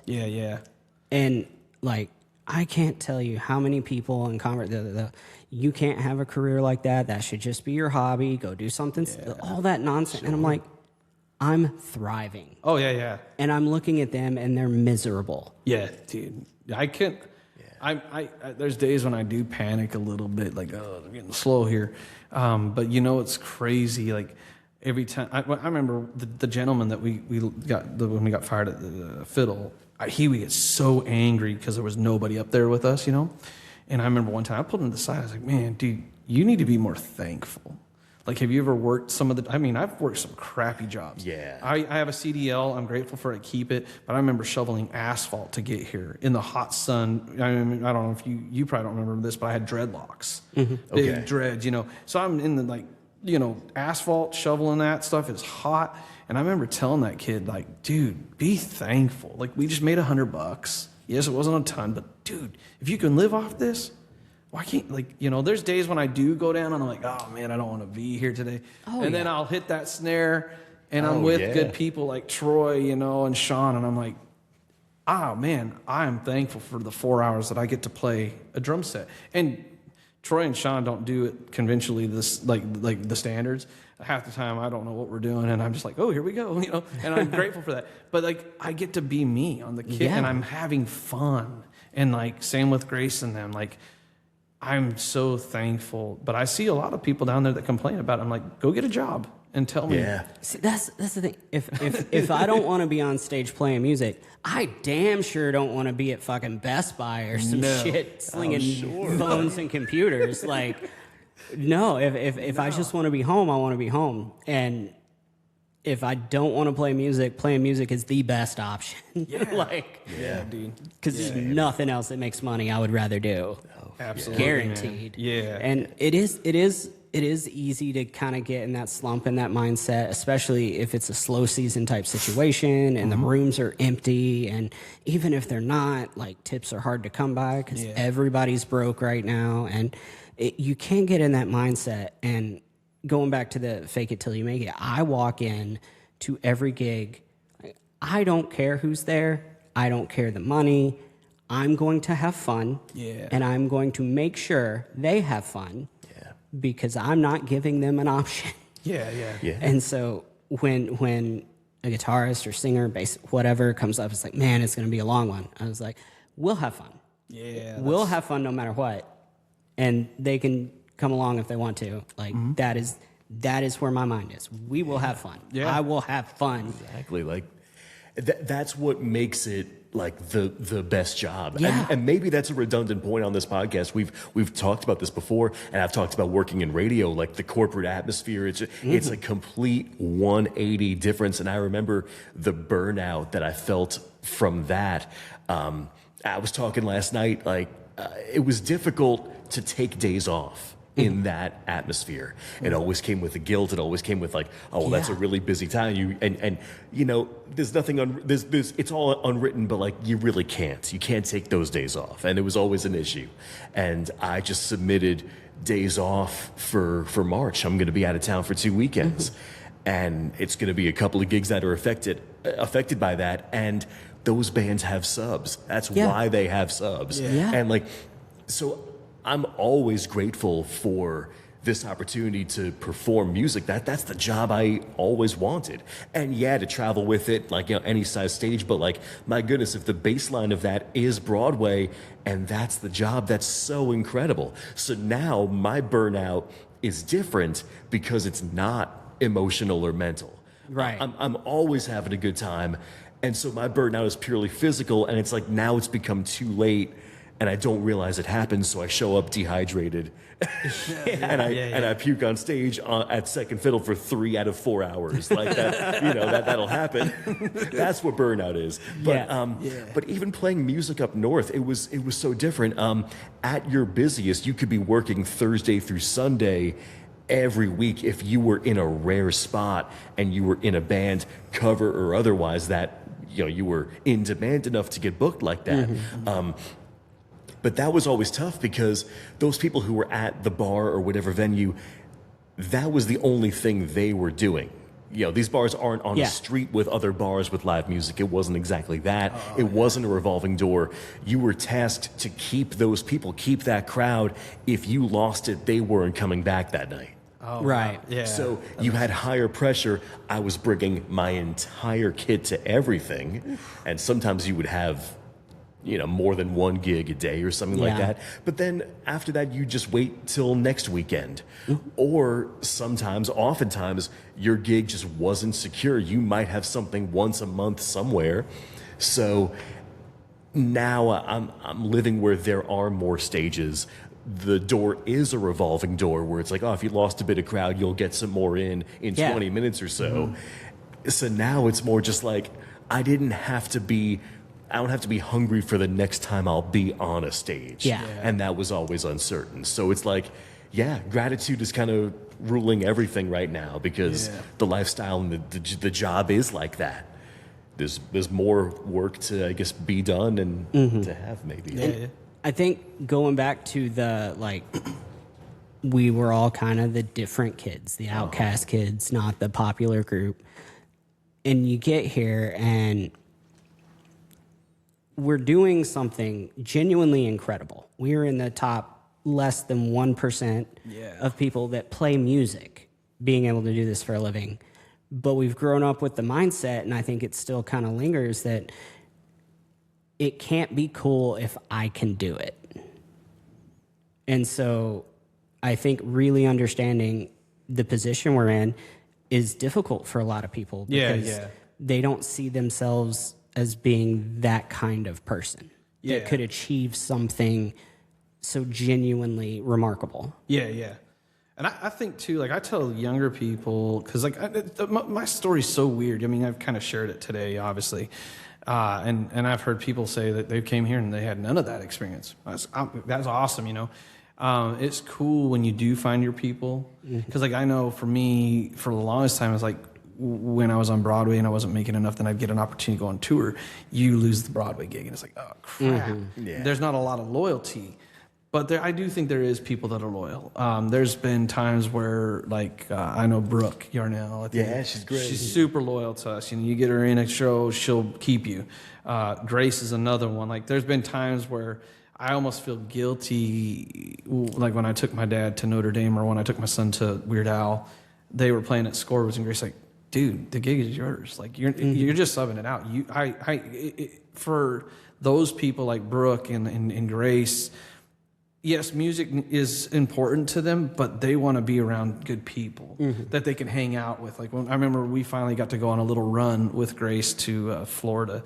It was a blast. A bunch of like goofy kids were writing stuff on the walls of the van, you know, stupid crap. And like her mom's like, "What are you guys doing? You guys are grown people." And we're like, "Yeah, this is fun."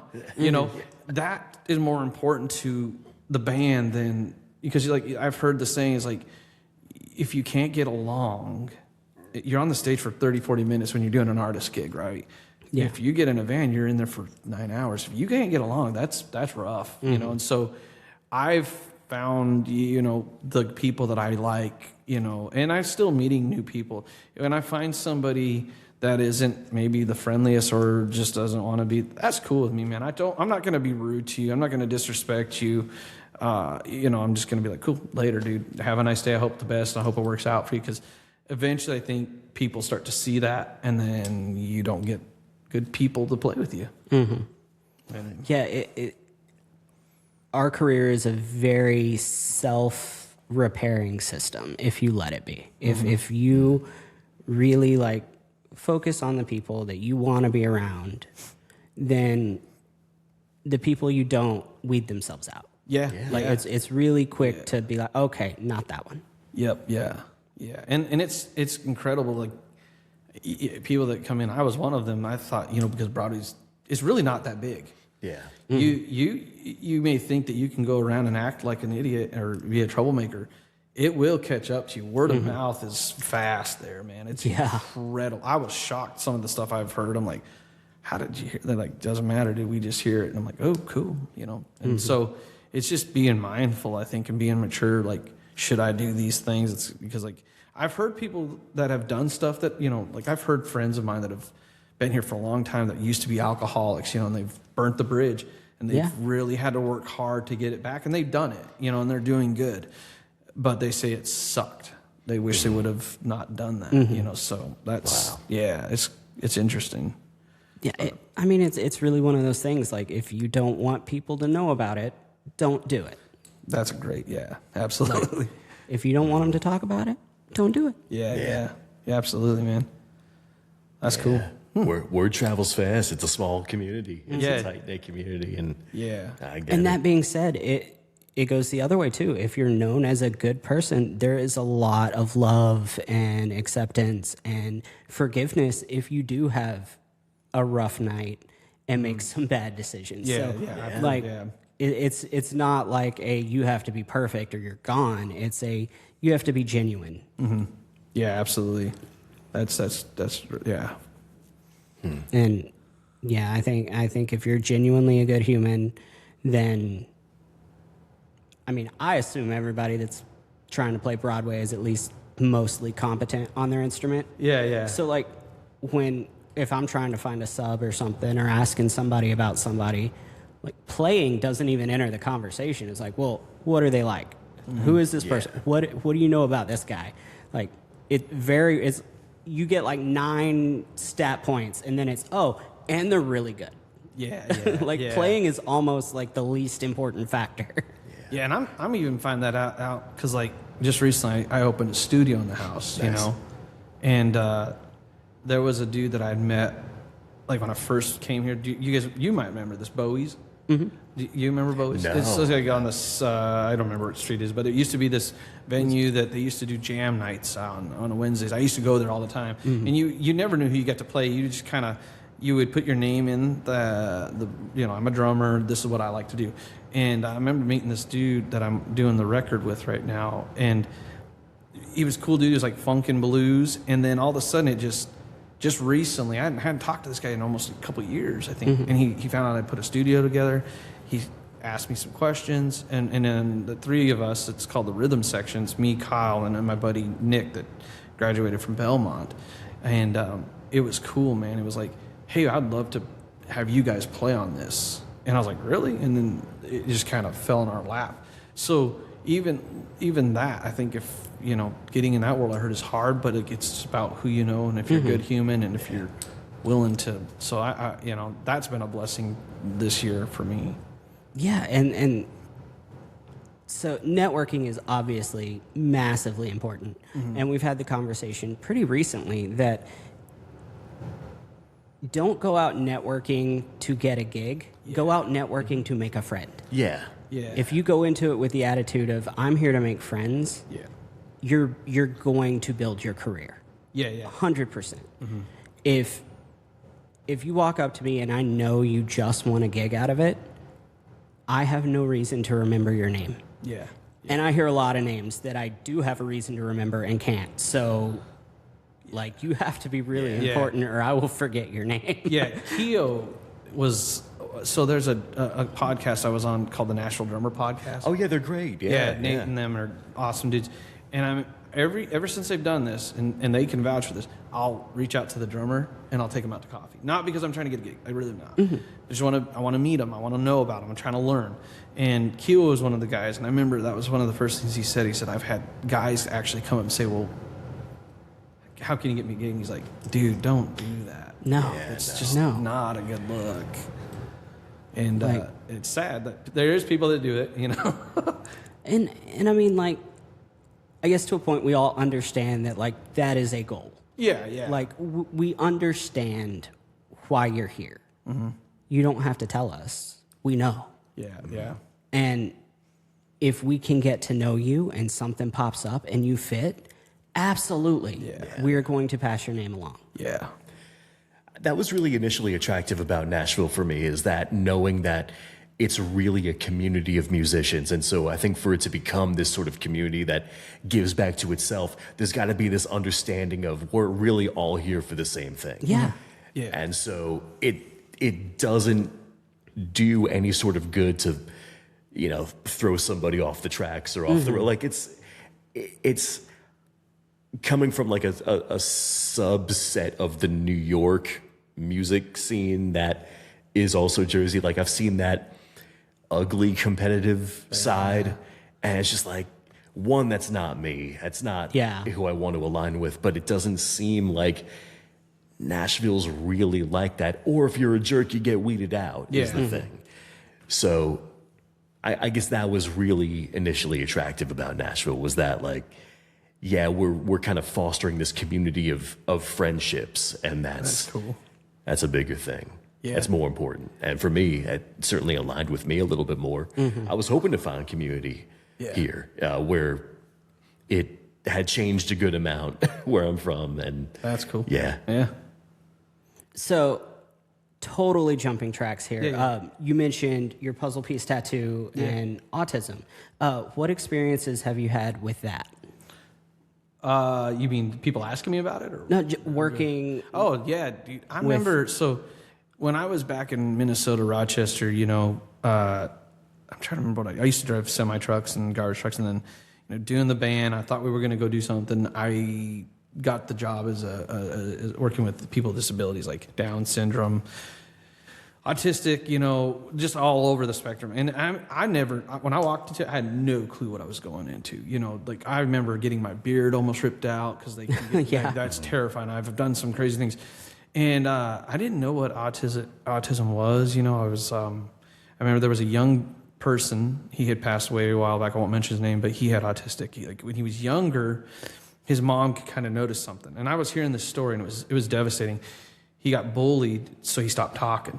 And then he became nonverbal. Now, I didn't realize that there's different levels. Like, I remember as I progressed in the job, I saw a dude that had autistic features or whatever. Not features, but like, I don't know what you want to call it, but like, he could drive, he could eat. But like, I remember one time he was going somewhere and there was a detour and it threw his world. Like, he panicked. He's calling his mom, like, what do I do? And she's like, okay, you see this sign? You're going to do this. And I remember when I went to get the tattoos, just to support them. I know nowadays everybody makes fun and says, I think I got a little of this. And I'm like, man, that's not even a joke, because I've seen people that have it, like to the extreme where they're nonverbal and you have to take care of them. But I've also seen ones that, individuals that maybe they have it and they struggle, and they're very, so I just was like, man, I want to support them, and do it. And I did. And then what happened was, I don't know if you ever worked in that kind of a field. They get abused a lot in the houses. They're abused horribly. And I was a driver, and I went to pick up an individual, and the lady let him go down the hill, and he cracked his head, and then she tried to cover it up. Well, I turned him in because, like, when you're in that kind of field, your job is a mandated reporter. Yeah. So the CEO of the company was, like, stealing money from these individuals and took me to court, and thank the Lord, man, like, I had people step in my behalf because I had got fired for speaking up, because they brought that individual back into our facility after I told him that he couldn't come back in, he had an injury. Come to find out, he actually had his collarbone broken. And those individuals have such a high tolerance to pain. It's amazing. So they didn't know his collarbone was broken until they went to lift up the jacket, and he screamed. And I was so mad, because I've seen how they abuse some of these people. Not everybody there, but it's sad because, like, as a parent, if you have a child that has to be in a home after a while because you can't take it, that's devastating. I can't imagine, So you're hoping that person that's taking care of your person is taking care. So I love those people, man. I remember working with people downstream. They're fun, dude. They're the coolest people in the world. Oh, yeah. And so I was like, I'm going to get a tattoo of it. And, when that happened, when I got canned, I almost regretted it. I was like, I don't want this on me.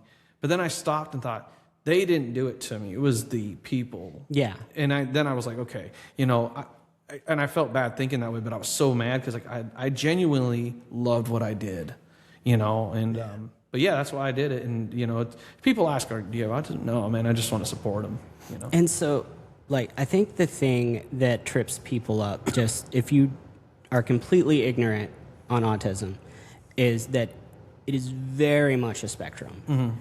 And there are a ton of people that have several autistic tendencies that they wouldn't be clinically autistic. Yeah.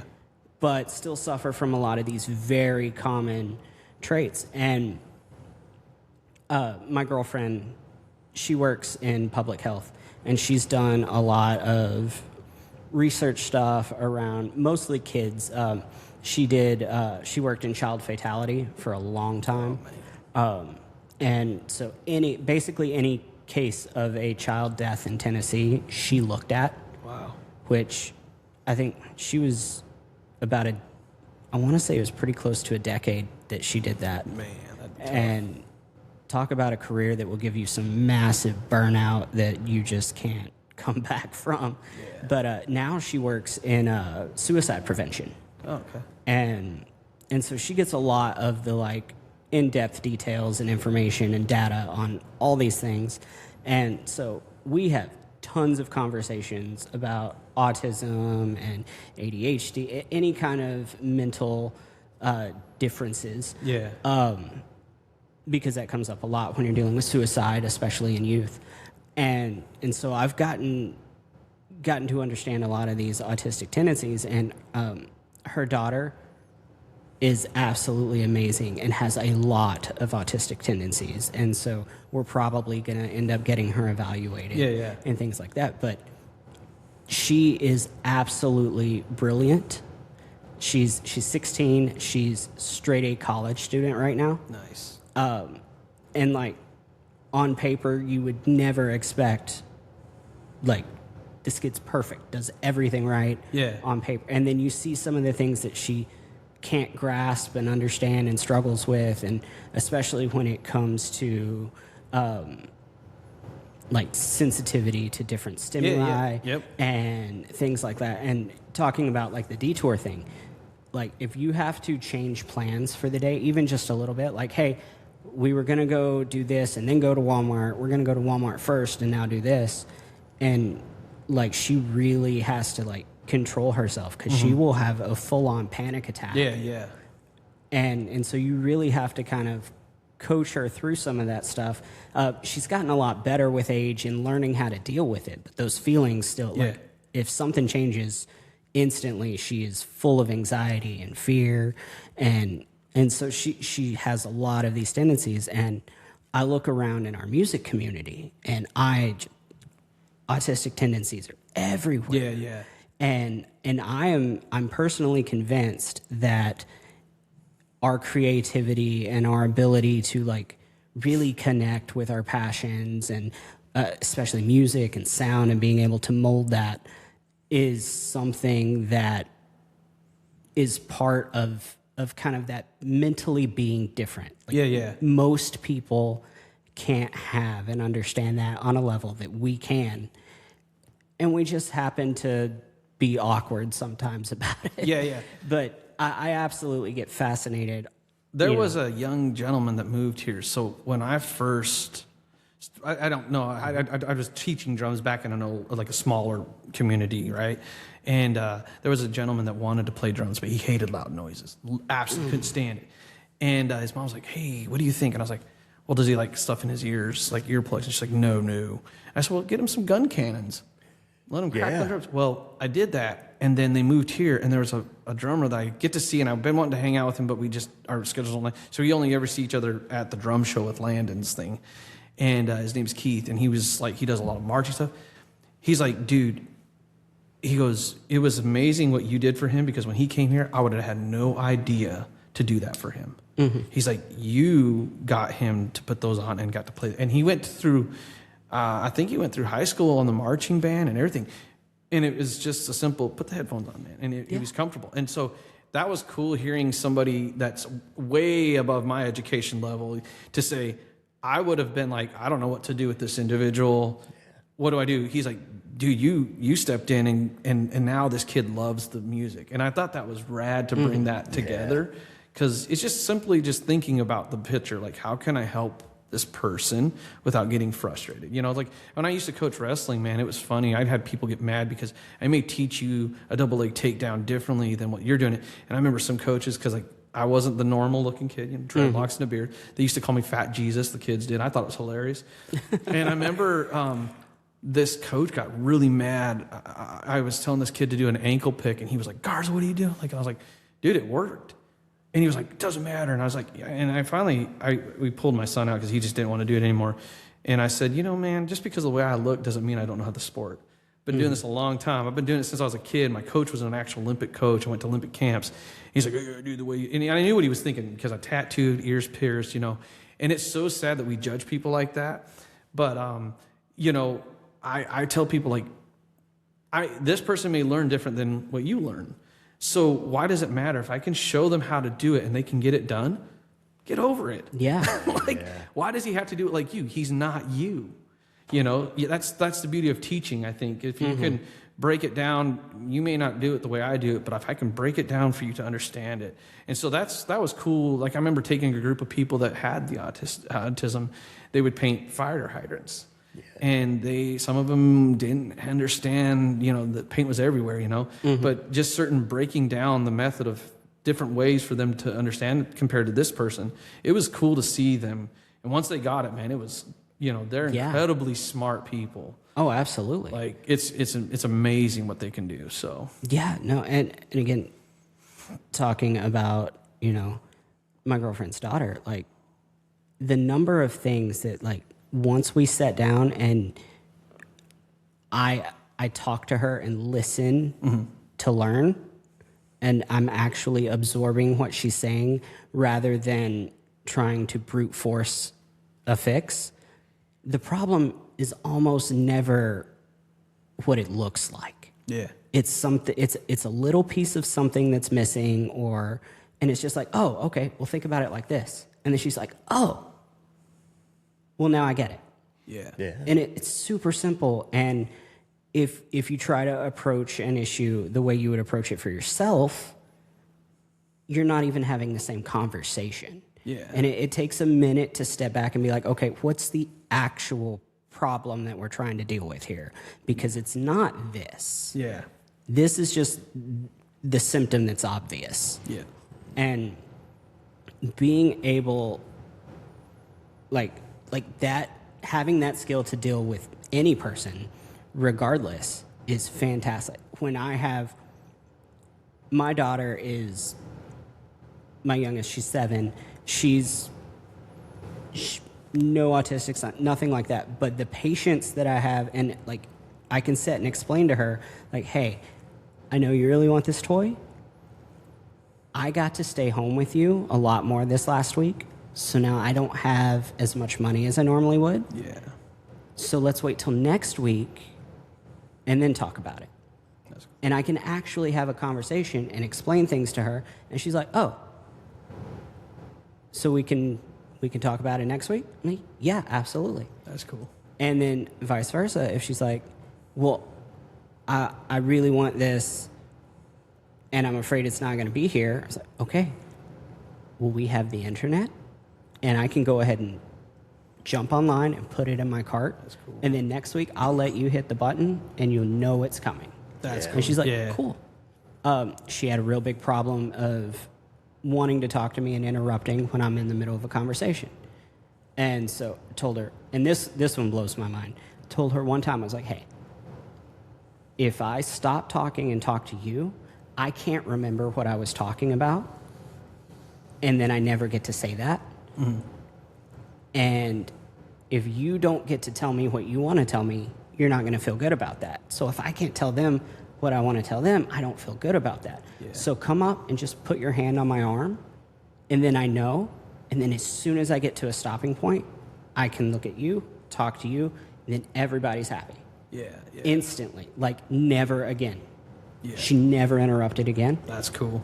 It's hand on the arm every time. That's cool. And it's like, the problem is never the problem. Yeah. Like, what you're looking at is never the problem. You got to be able to kind of zoom out and be like, okay, my kid's interrupting all the time. They need to stop that. What are they trying to accomplish? They need to tell you something. They need you to know they need to tell you something. Yeah. Now you know, and they know you know, and now it's not a problem. Yeah. That's all it takes.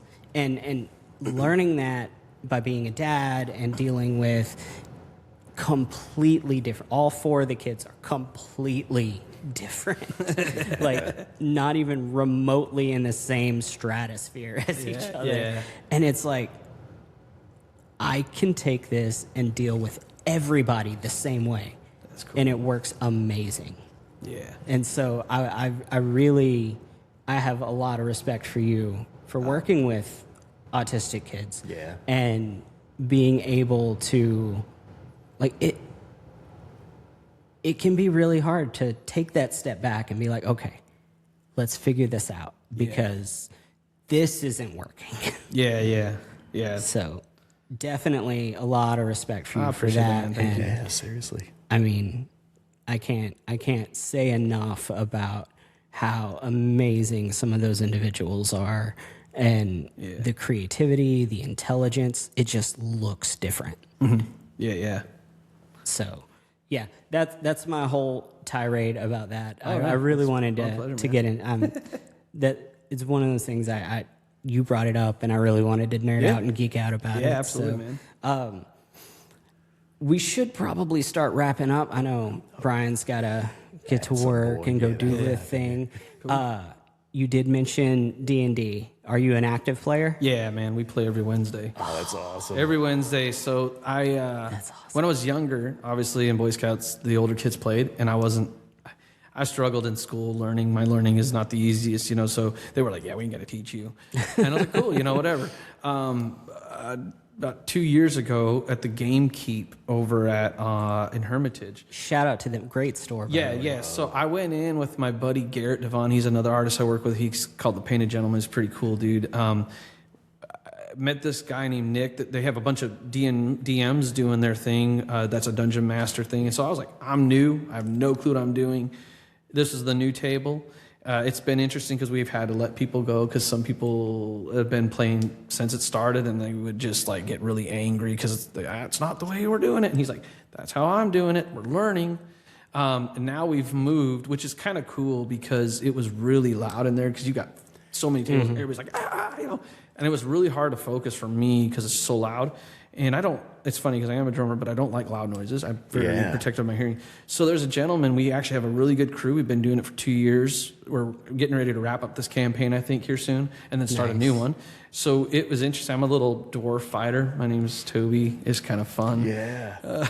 Lene, Lene? Yeah. She built me a clay, and I hope she hears this, and I felt so bad. He lives in the stage at Fiddle. It fell. I got it. It was a little Toby character. Yeah. And he fell and broke, and he went down into the rooftop stage, and that's where he lives now.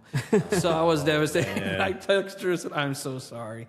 But I love D&D, man. It's very, when I'm angry or something, and I don't want to go to jail personally, I just go and I kill something with Toby because I'm a fighter. Yeah, I'm like, that's amazing. they're like, how did you do it? And I'm like, dude, I straight up chopped their heads off and split them. And they're like, that's pretty gruesome. You must have had a bad day. I was like, yeah.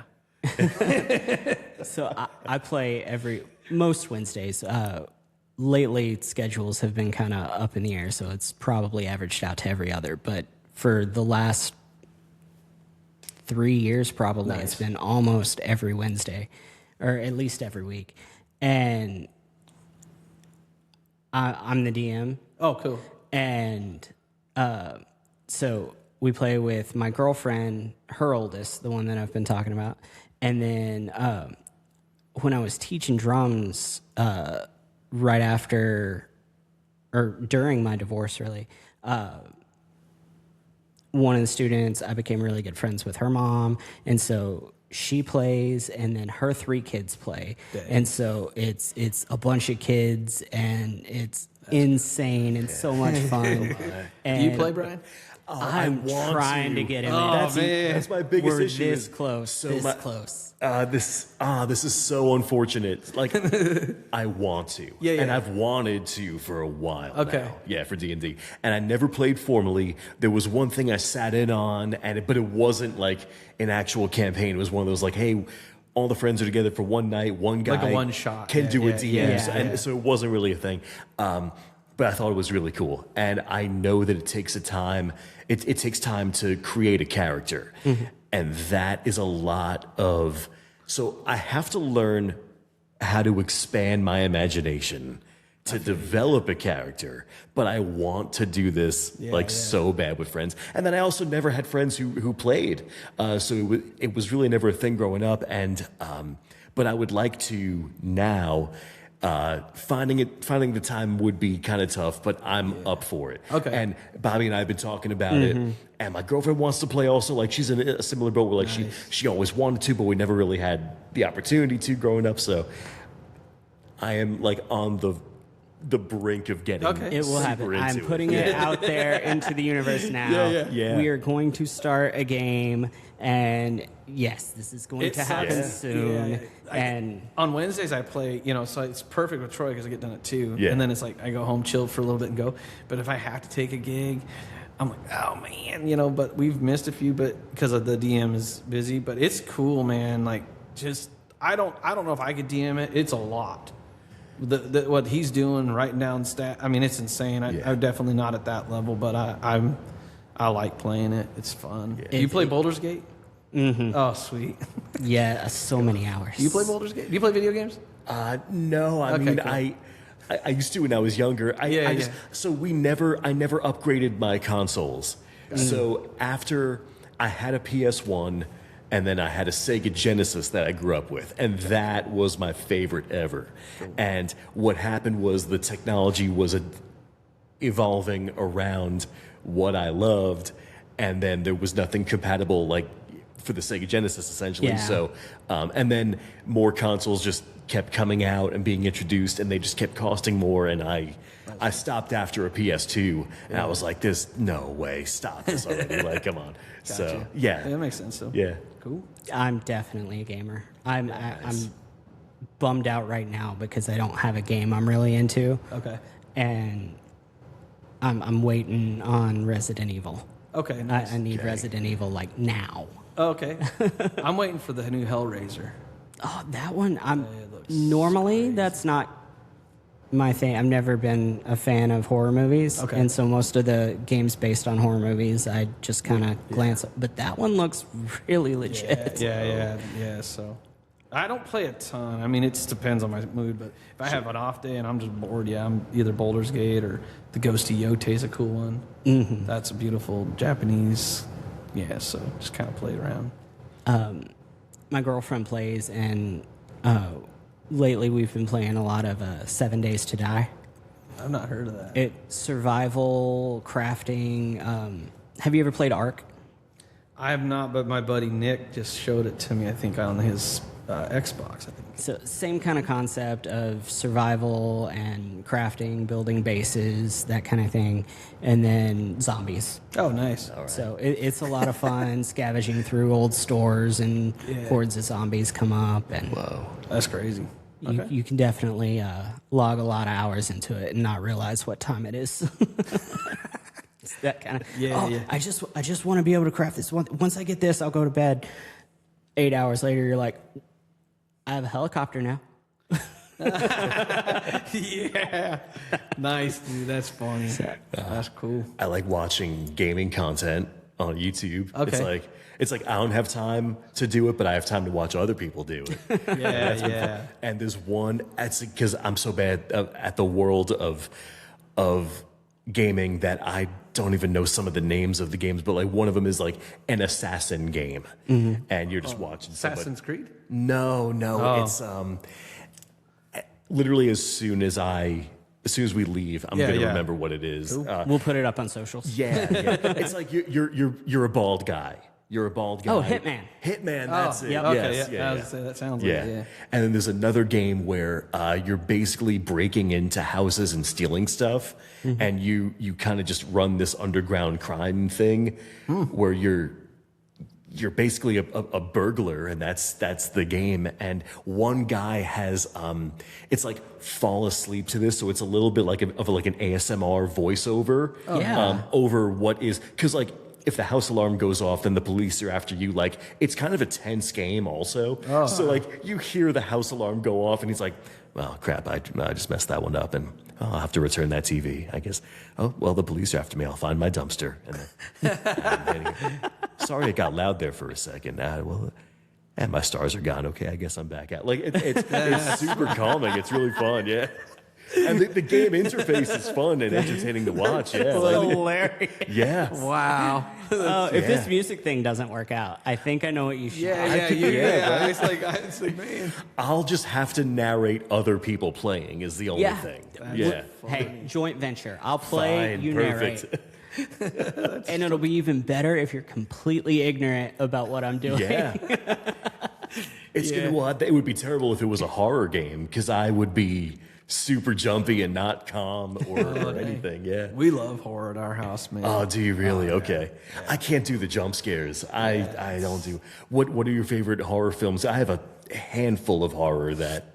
I like Hellraiser. Yeah. I'm trying to think what else. When you go upstairs into the studio in my house, my wife's got some crazy pictures of weird stuff, like Mars Attacks. I'm a big goofy. Oh, I love wow, them. Yeah. sure. So like, when you walk in by the studio, it's like Elm Street, and then there's Halloween, and there's like there's some creepy things in there, which is cool. But yeah. Do you have a favorite Halloween? Halloween's okay to me. I'm more the Hellraiser Pinhead dude. 'Cause Sure. it's just creepy. Comedy's another thing, we love comedy. I just was at the comedy show last night, got to meet Damon Darrell. Have you heard of that guy? Maybe the name. He goes around and says, "You got a dollar, bud?" Okay. He was hilarious. All right, last yeah. night. So that was, stuff like that. But, just depends on what I'm doing, I guess, Comedy like movies or stand-up or both? Both. Yes, great. Yeah, okay. man. I wish they would bring back the 90s and 2000s, But, I feel that, yeah. The Office is a big thing. I love The Office. It's funny.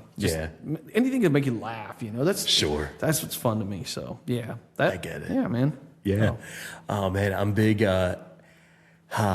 I'm not great with movies. There are more movies that I haven't seen that people have. So, but I'm always quoting Billy Madison. Oh, dude. I can't get away from Billy Madison. I love that show. I love that one. Yeah, that's a great one.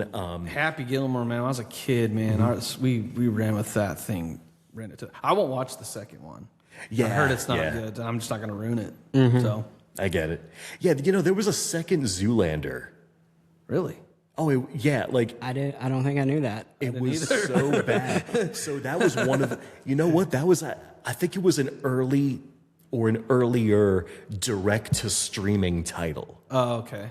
And it was kind of this new, like, hey, Ben Stiller, like they all got back together, and here's a second Zoolander, and it's just going to be streaming. And that's it. So I remember my roommate at the time watched it. I probably sat through the first 10 minutes of it. And it's one of those, like, in the first few minutes, you know if this is going to be so bad and it was so bad. Dang. And I was like, no, we're going to ruin this one too. No, please, I'm okay. Boy. Yeah. Leave the franchise I've gotten alone. very selective on the movies and shows I watch. Like it's got to be something I'm really like.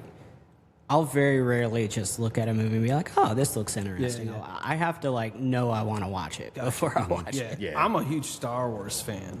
I mean, I've got a full sleeve now, Nice. and Star Wars, like the old school, the Empire Strikes Back. So my animals are named Star Wars characters. That's great. That's amazing. So it's kind of cool. What animals do you have at home? I know. Got a hairless cat. Yes. His name's R2. Cool. I need to come visit. Yeah, dude. We just got a puppy. It's a bull terrier, the target dog. Oh, sure, We have two right. of them. We have a mini one, and we just got this new one. His name's Floki, and then there's Boba Fett. And then my wife's very introvert, so we have a bulldog too. His name's Rolo. All right. And so they're cool. The two pups, it's wild. It's like daycare right now. But I love him. The puppy's awesome, man. We just picked him up a couple weeks ago. So That's great. The hairless That's cat's awesome too. Yeah. I worked for a vet clinic for a brief amount of time in Mississippi, and got to take care of one for like 2 weeks. The softest animal. And I want one so bad. They're so expensive though. Yeah, they're not cheap, man.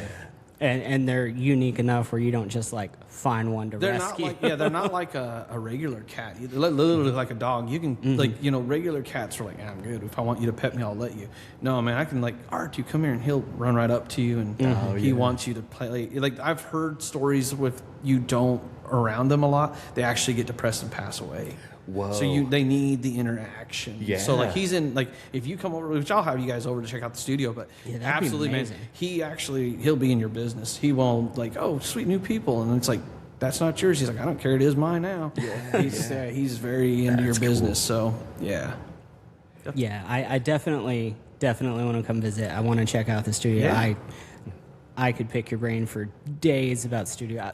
I'm learning right now. I want to learn, but it's so much, and I'm so intimidated that I just My buddy can't get Nick into is the guy that graduated from Belmont. That I'm very fortunate. He's a really true good friend of mine. That's great. And he brought us into Ocean Way and stuff to let us record. And so when we're at the house, we do tech days with me and him. So that just in case, if say you was to hire me, and I'm like, oh, crap, I don't know what to do. I've now got it down to how I hook up my mics so I don't torch one of them with the phantom power. Actually open it up and run it, and stuff like that. And my son, did the engineer program. So I think if I absolutely got in a pickle right now, I think if I had to patch myself, I wouldn't know how to blend things. But that would be just a quick hey, here you go, Nick. Can you help me figure it out? And one of the coolest humans I've ever met is Nick. And he just, come on over, and we goof around, play video games, and we'll go in the room and mess around with the mics, which I was very fortunate to be endorsed by SC Mics now. Nice. Yeah, great. so that happened, and so they're great mics, man. They sound incredible, and I'm very thankful for that space to be able to go in there and play around and do whatever I want in there. So I'll talk to you about that too. I would like to get a rep in here on the podcast to talk about mics and stuff. That would be super cool. yeah, the dude lives in a different country. They don't have a local rep? I don't think so. I don't. I'd have to hit him up. His name's Tony. He comes to the drum show. Yeah. But he's from like. Well, if we have to plan it around something like that when he's here, cool, like, man. Yeah, really make cool. that work, It was weird how it happened, man. Like people ask like, how do you get endorsements? I have 3 endorsements real quick. I know we got to go. Just real quick. you're fine. Sure, Snare Weight is one, and that just fell in my lap. Oh, cool. The sticks, I was with Rich Sticks. That's how I met Bernard, real quick. Like that's how I got the Bernard deal. And then the door shut, which was unfortunate. I love it. And then Mia Moore Drumsticks is one of my closest friends that just a bunch of Christian people knew me, and they were like, you got to get Critter on here, and I've built a great friendship with him. But the mic company, when I built the studio, that was my biggest worry, is you get the product, which was Automute, and then you have to have the mics to do the stuff, because if you don't have it, then no one's going to hire you, right? Yeah. And so my wife's a hairstylist out in Brentwood, and there's a gentleman that I won't bring up his name, but he's super cool, loves to give, just give. And he knew about my birthday, because usually it falls on that day with the drum show. And he was like, hey, man, I'll buy him anything. And like, when I mean that, he spends, like I could have bought a brand new drum kit.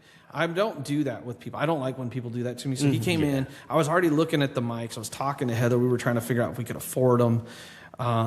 And I had already talked to Tony a while back, like 2 years ago, saying my son was going to, he's like, yeah, we can talk, And next thing you know, this dude comes in, he's like, it's the arena pack. So I think it was $1,000 or something like that. He just buys them for me. Wow. And then I went back and bought another set of mics because I wanted to make sure I had everything ready to go. And started talking to him. He's like, hey, do you have an endorsement with my company? I was like, no. And, a lot of people with endorsements, it's about a number. And I hate that. That's one thing I love about Snare Weight. They do not do that. They're not about that. They're very about if you're a good human being.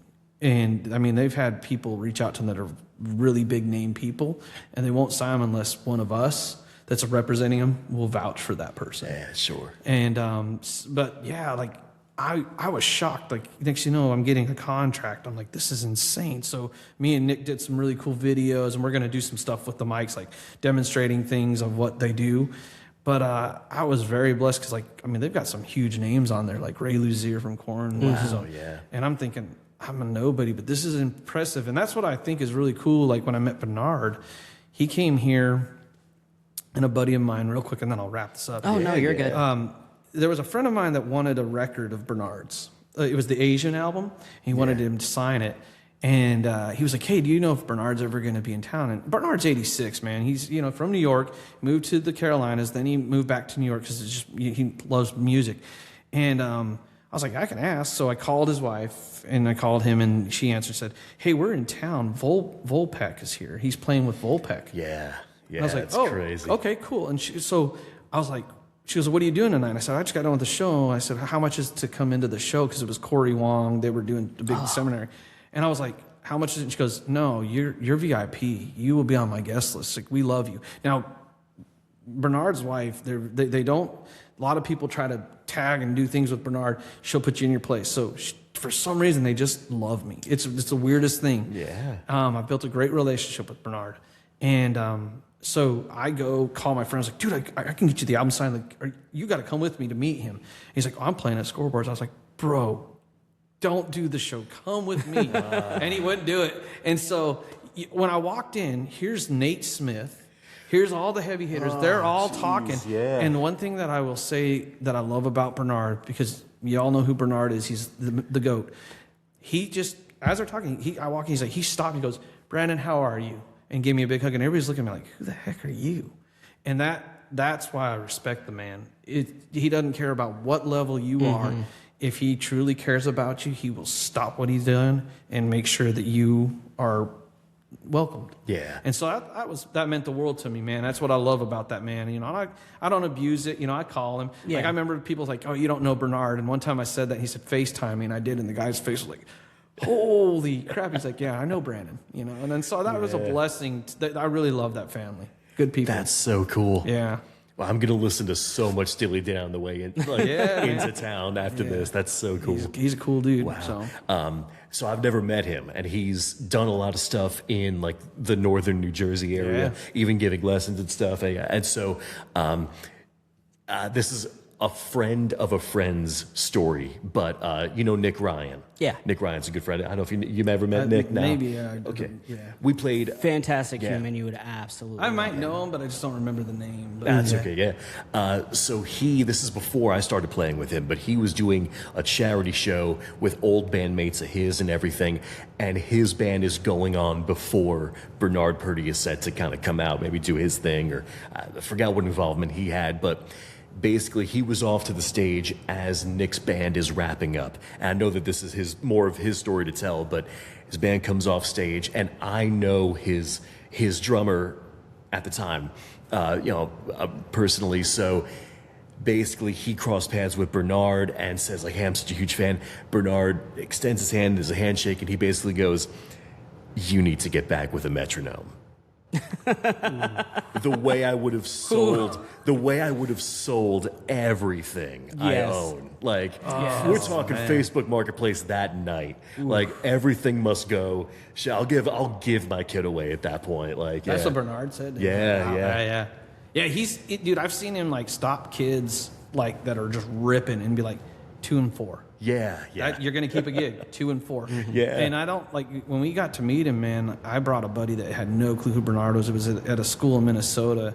So, you know, I was on the stick company. It was a private company, and we're talking, and I'm messaging her. And she's like, here, I'll just let Bernard call you. I remember, I'll never forget it, the night he called. I just couldn't believe I was talking to Bernard. Yeah. It's like, this dude has done so much. And I remember we went and did the lesson, and I was like, can we take you out to eat? And he was like, yeah, we'll see what we can, because he's so busy. It was 200 drummers that did the Purdie Shuffle that day, and I was one of the very first people that got to do. But yeah, we took him out, and the way I got to meet him was, it was a Facebook post with Rich Sticks. You had to guess 2 of his nicknames and his favorite food, and I did it. I mean, I sat there for hours, and his favorite food was fried chicken. Okay. And so we were going to go get fried chicken. Instead, we went and got sushi with him. But, dude, it's, I don't know what it is. Like, they've told me this, like, because when I was on the Nashville Drummer podcast, I used his album to, like, introduce me. Mm-hmm. But I made sure that was okay. And she said, you know, we don't let a lot of people, it's not that we don't like, because, like, a lot of people try to take Bernard, or they're angry about some things he said. And I don't know. It's just, for some reason, they have a love. They said that to me. They're like, we really genuinely like you as a human. We love you. And so go ahead and use his record. And I was like, that meant the world to me, because, you know, when I first met Bernard, I've heard stories like, you don't want to meet your favorite people. So I remember calling my rep, and I was like, how is he? Because if he's rude, I don't want nothing to do with it. And he said, dude, he's one of the sweetest dudes. And he genuinely, like, is very, very nice. I mean, he's old. He's like, he reminded me of my dad when he walked up the band, when he gets on a kit. Yeah. Still rips, dude. Still rips, dude. It's insane. So, and they told me anytime they're here, they just will get a hold of you. And they always ask about my wife and kid. And so I'm like, that's cool. And it's just funny because, like, he's hanging around with Nate Smith. And who the heck are you? You know? That's great. Very cool. So, and, you know, like, we have a career and an industry where, like, this gets to happen. Oh, yeah. I mean, I'm friends with people I have no business being friends with. Dude, Jake Summers. Yeah, dude. Like, Rich Redmond. Oh, yeah. This is another one. I remember the first time I met him was at Forks, and he was, you know, he's very energetic. Have you ever met him yet? I haven't met him. I know I've seen him in a million videos. And I remember, like, he just like, here, take a picture with me. I was like, who are you? Like, I didn't know him. I felt bad. And then he's like, here's my number. And I was like, there's, you know. And then I remember, like, he was playing at Bridgestone one day when we were playing at Fiddle, and I ran into him, and I said, hey, man, maybe you could send some people over to us because we'd have nobody. He was like, not happening tonight, dude. But he's genuine, a good human. And he tells you, like, even though I'm at this level and I'm playing stadiums, doesn't make me better than you. You're still doing what I'm doing. Yeah. Just in a different place. And you're 1% of those people that get to. And that's, dude, I really like people like that, you know, because I have met some famous people that are not friendly. Ray Luzer's another great human being. Yeah. I missed the drum show because Ray's one of my favorite metal drummers. And because I was on tour. I remember coming back the day and he was like, I said, I'm sorry that I missed you. He's like, well, what were you doing? And I was like, working. He's like, oh, that's way more important than my playing. I was like, not really. Like, I freaking want to see you, you know? Yeah. But I've met some cool dudes, you know, Kevin Murphy. I have to give that dude. Big guy. Dude. My goodness. One of my favorite guys, yeah. He took the time when we were in Cheyenne, Wyoming, to come off his bus, come over, and I had just met him at a drum show. You know, we went back to meet the party guys because my artist at the time knew some of them. You know, oh, Critter, come up and listen to my kit. He brought me up to sit on it while they were playing in front of however many people. But he took the time to come watch me play. Dude, that meant the world to me because, like, I hope that one of these days I get to play one of those stadiums and stuff. My dream is to give back to people that don't. Like, I have a good friend named Josh Steiger. Love the dude. He's an MMA dude and, you know, lays bricks for a living. If I could get him to be my drum tech and get him out of that world, I would do it in a heartbeat. I'd be like, I'm going to pay you. You don't lift another brick in your life, you know. I hope that I get to, if I ever get to that level, I hope that I can give back to people. Yeah, like the guy that we met last night, the Damon Darrell dude, you know, he was telling his story about alcohol and all this. And he just came to God and said, hey, man, I just need an out. I just need to take care of my family. And now he's blessed. And he goes around, like, check him out, dude. He's a really cool dude. He goes around and buys people groceries. And he's not doing it as a, like, look at me thing. He genuinely, like, his other partner that did the first part of the show was like, no, he genuinely loves helping people because he's blessed now. Yeah. And so I want to, like, Kevin, hands down, is one of the coolest. I took a lesson with him, and I want to take one. Yeah. he doesn't sugarcoat at all. No, he destroyed me on my time. Like, absolutely. Like, he put on a super slow click, and I'm new to Nashville at this point. Oh no. And, like, super nervous. Like, this is the first celebrity drummer I've ever come in contact with. Yeah. Like, as nervous. And so I can't play to save my life. And I start playing, and I've got the headphones on, and I just, slow down! I'm like, I'm never playing again.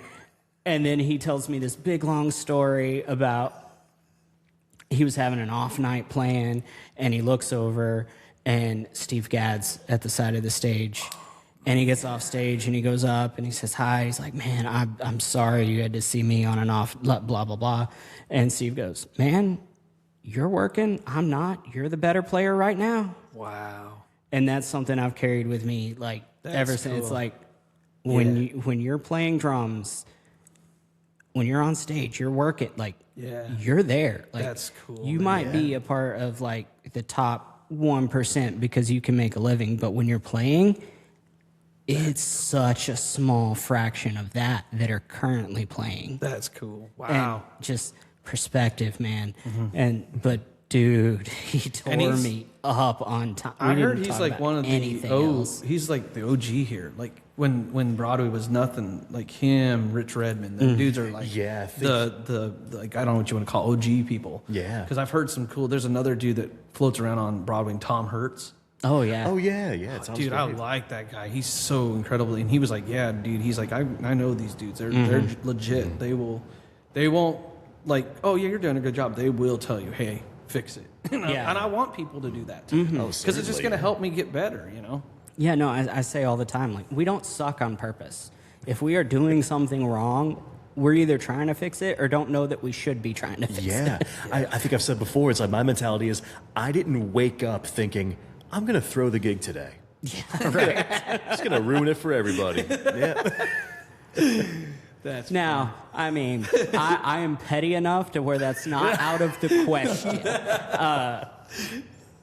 I'll tell this and then we'll wrap up. Otherwise, you're gonna miss your gig. Oh gosh. But it's a Jake Holder story. Oh no. So, Devil.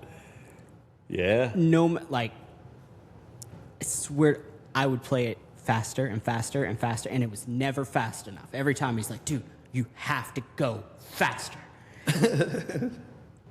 And I think we were Legends Corner, and I was like, you know what, motherfucker? We're going to go fast. Yeah. I went as fast as I could. And he starts in, and he fumbles a few notes, and he turns around and he goes, cool. Little slow. Like, you win, like, just a little. That's awesome. Yeah. I was like, okay. Now we're good. That's awesome. Great. But yeah, no. Sometimes you gotta just be like, okay, I'm gonna push just a little bit, I'm seeing him in about 20 minutes. We'll see. Well, tell him I said hi. Give him a big hug for it. I we'll love see him. how fast I play devil today if we do it. I know. Funny. Oh, we were flying. Gosh, I know. I think of I try to think of like my favorite hardcore songs. That's kind of in my background a little bit too. Oh, cool. And I'm like, okay, I have to tap into that for this part. I'll do like a D beat and stuff, and like just kind of make it metal for like a little bit. And I was watching some fast drum breaks in some old videos, like very pre Nashville, or like the 6 months before I moved here, and I was playing gigs with Nick Ryan up north, and we were just doing some wild stuff. We had some wild tempos that, like, I'll talk to Nick now, and he's like, that was not even a musical choice to go that fast. It was just, Wow, that's cool. So, yeah. You definitely learn a lot more than you think you do. And then when you go check out some of those old videos, it's like, oh, that's why I didn't get many gigs. Yeah. But Critter Buddy, where can everybody find you if they want to say hi? Instagram, I think it's critter_the_drummer. Yeah, that's mainly where I'm at. I'm 44. I don't do all the TikTok stuff. Nice. I'm good on that. Yeah, man, Broadway. Yeah. And your studio's up and going? Yeah, we're getting business cards. It's going to be called the Rhythm Section. So we've got a group of us that can do multiple things. Nick's a great producer, engineer. Kyle's a phenomenal guitar player. And then you got me on the drums or whatever we want to, whatever we want to do. So yeah. Nice. That's awesome. I do hope I get to come Absolutely, check it out. yeah, I'd we love will to. definitely That'd be make it super happen. fun. And then we need to get a D&D game together. That would be great. Sweet, yeah. Even if it's just like once every 6 months. That would be that'd be so good. Yeah, Brian, great. buddy, how can they get a hold of you? Yeah, Brian Morelli Music, underscores in between, and Morelli, Instagram and TikTok. And Critter, thank you so much for being here, man. Oh, man, Really, I appreciate you guys having me. have Thank you you. so much. Thank It's been a blessing. I am at Story of Bob or Story of Bob Music, depending on the platform. Super easy to find. And then you can check out Nashville for Nobody's podcast on all of the major platforms. We're on all of the major podcast platforms. We are now on YouTube. Our TikTok is now a lot more active, probably not as much as it needs to be, but I am one man who's trying a little. You're doing great. That's what we have. And with all that being said, we will talk to you next time. Bye.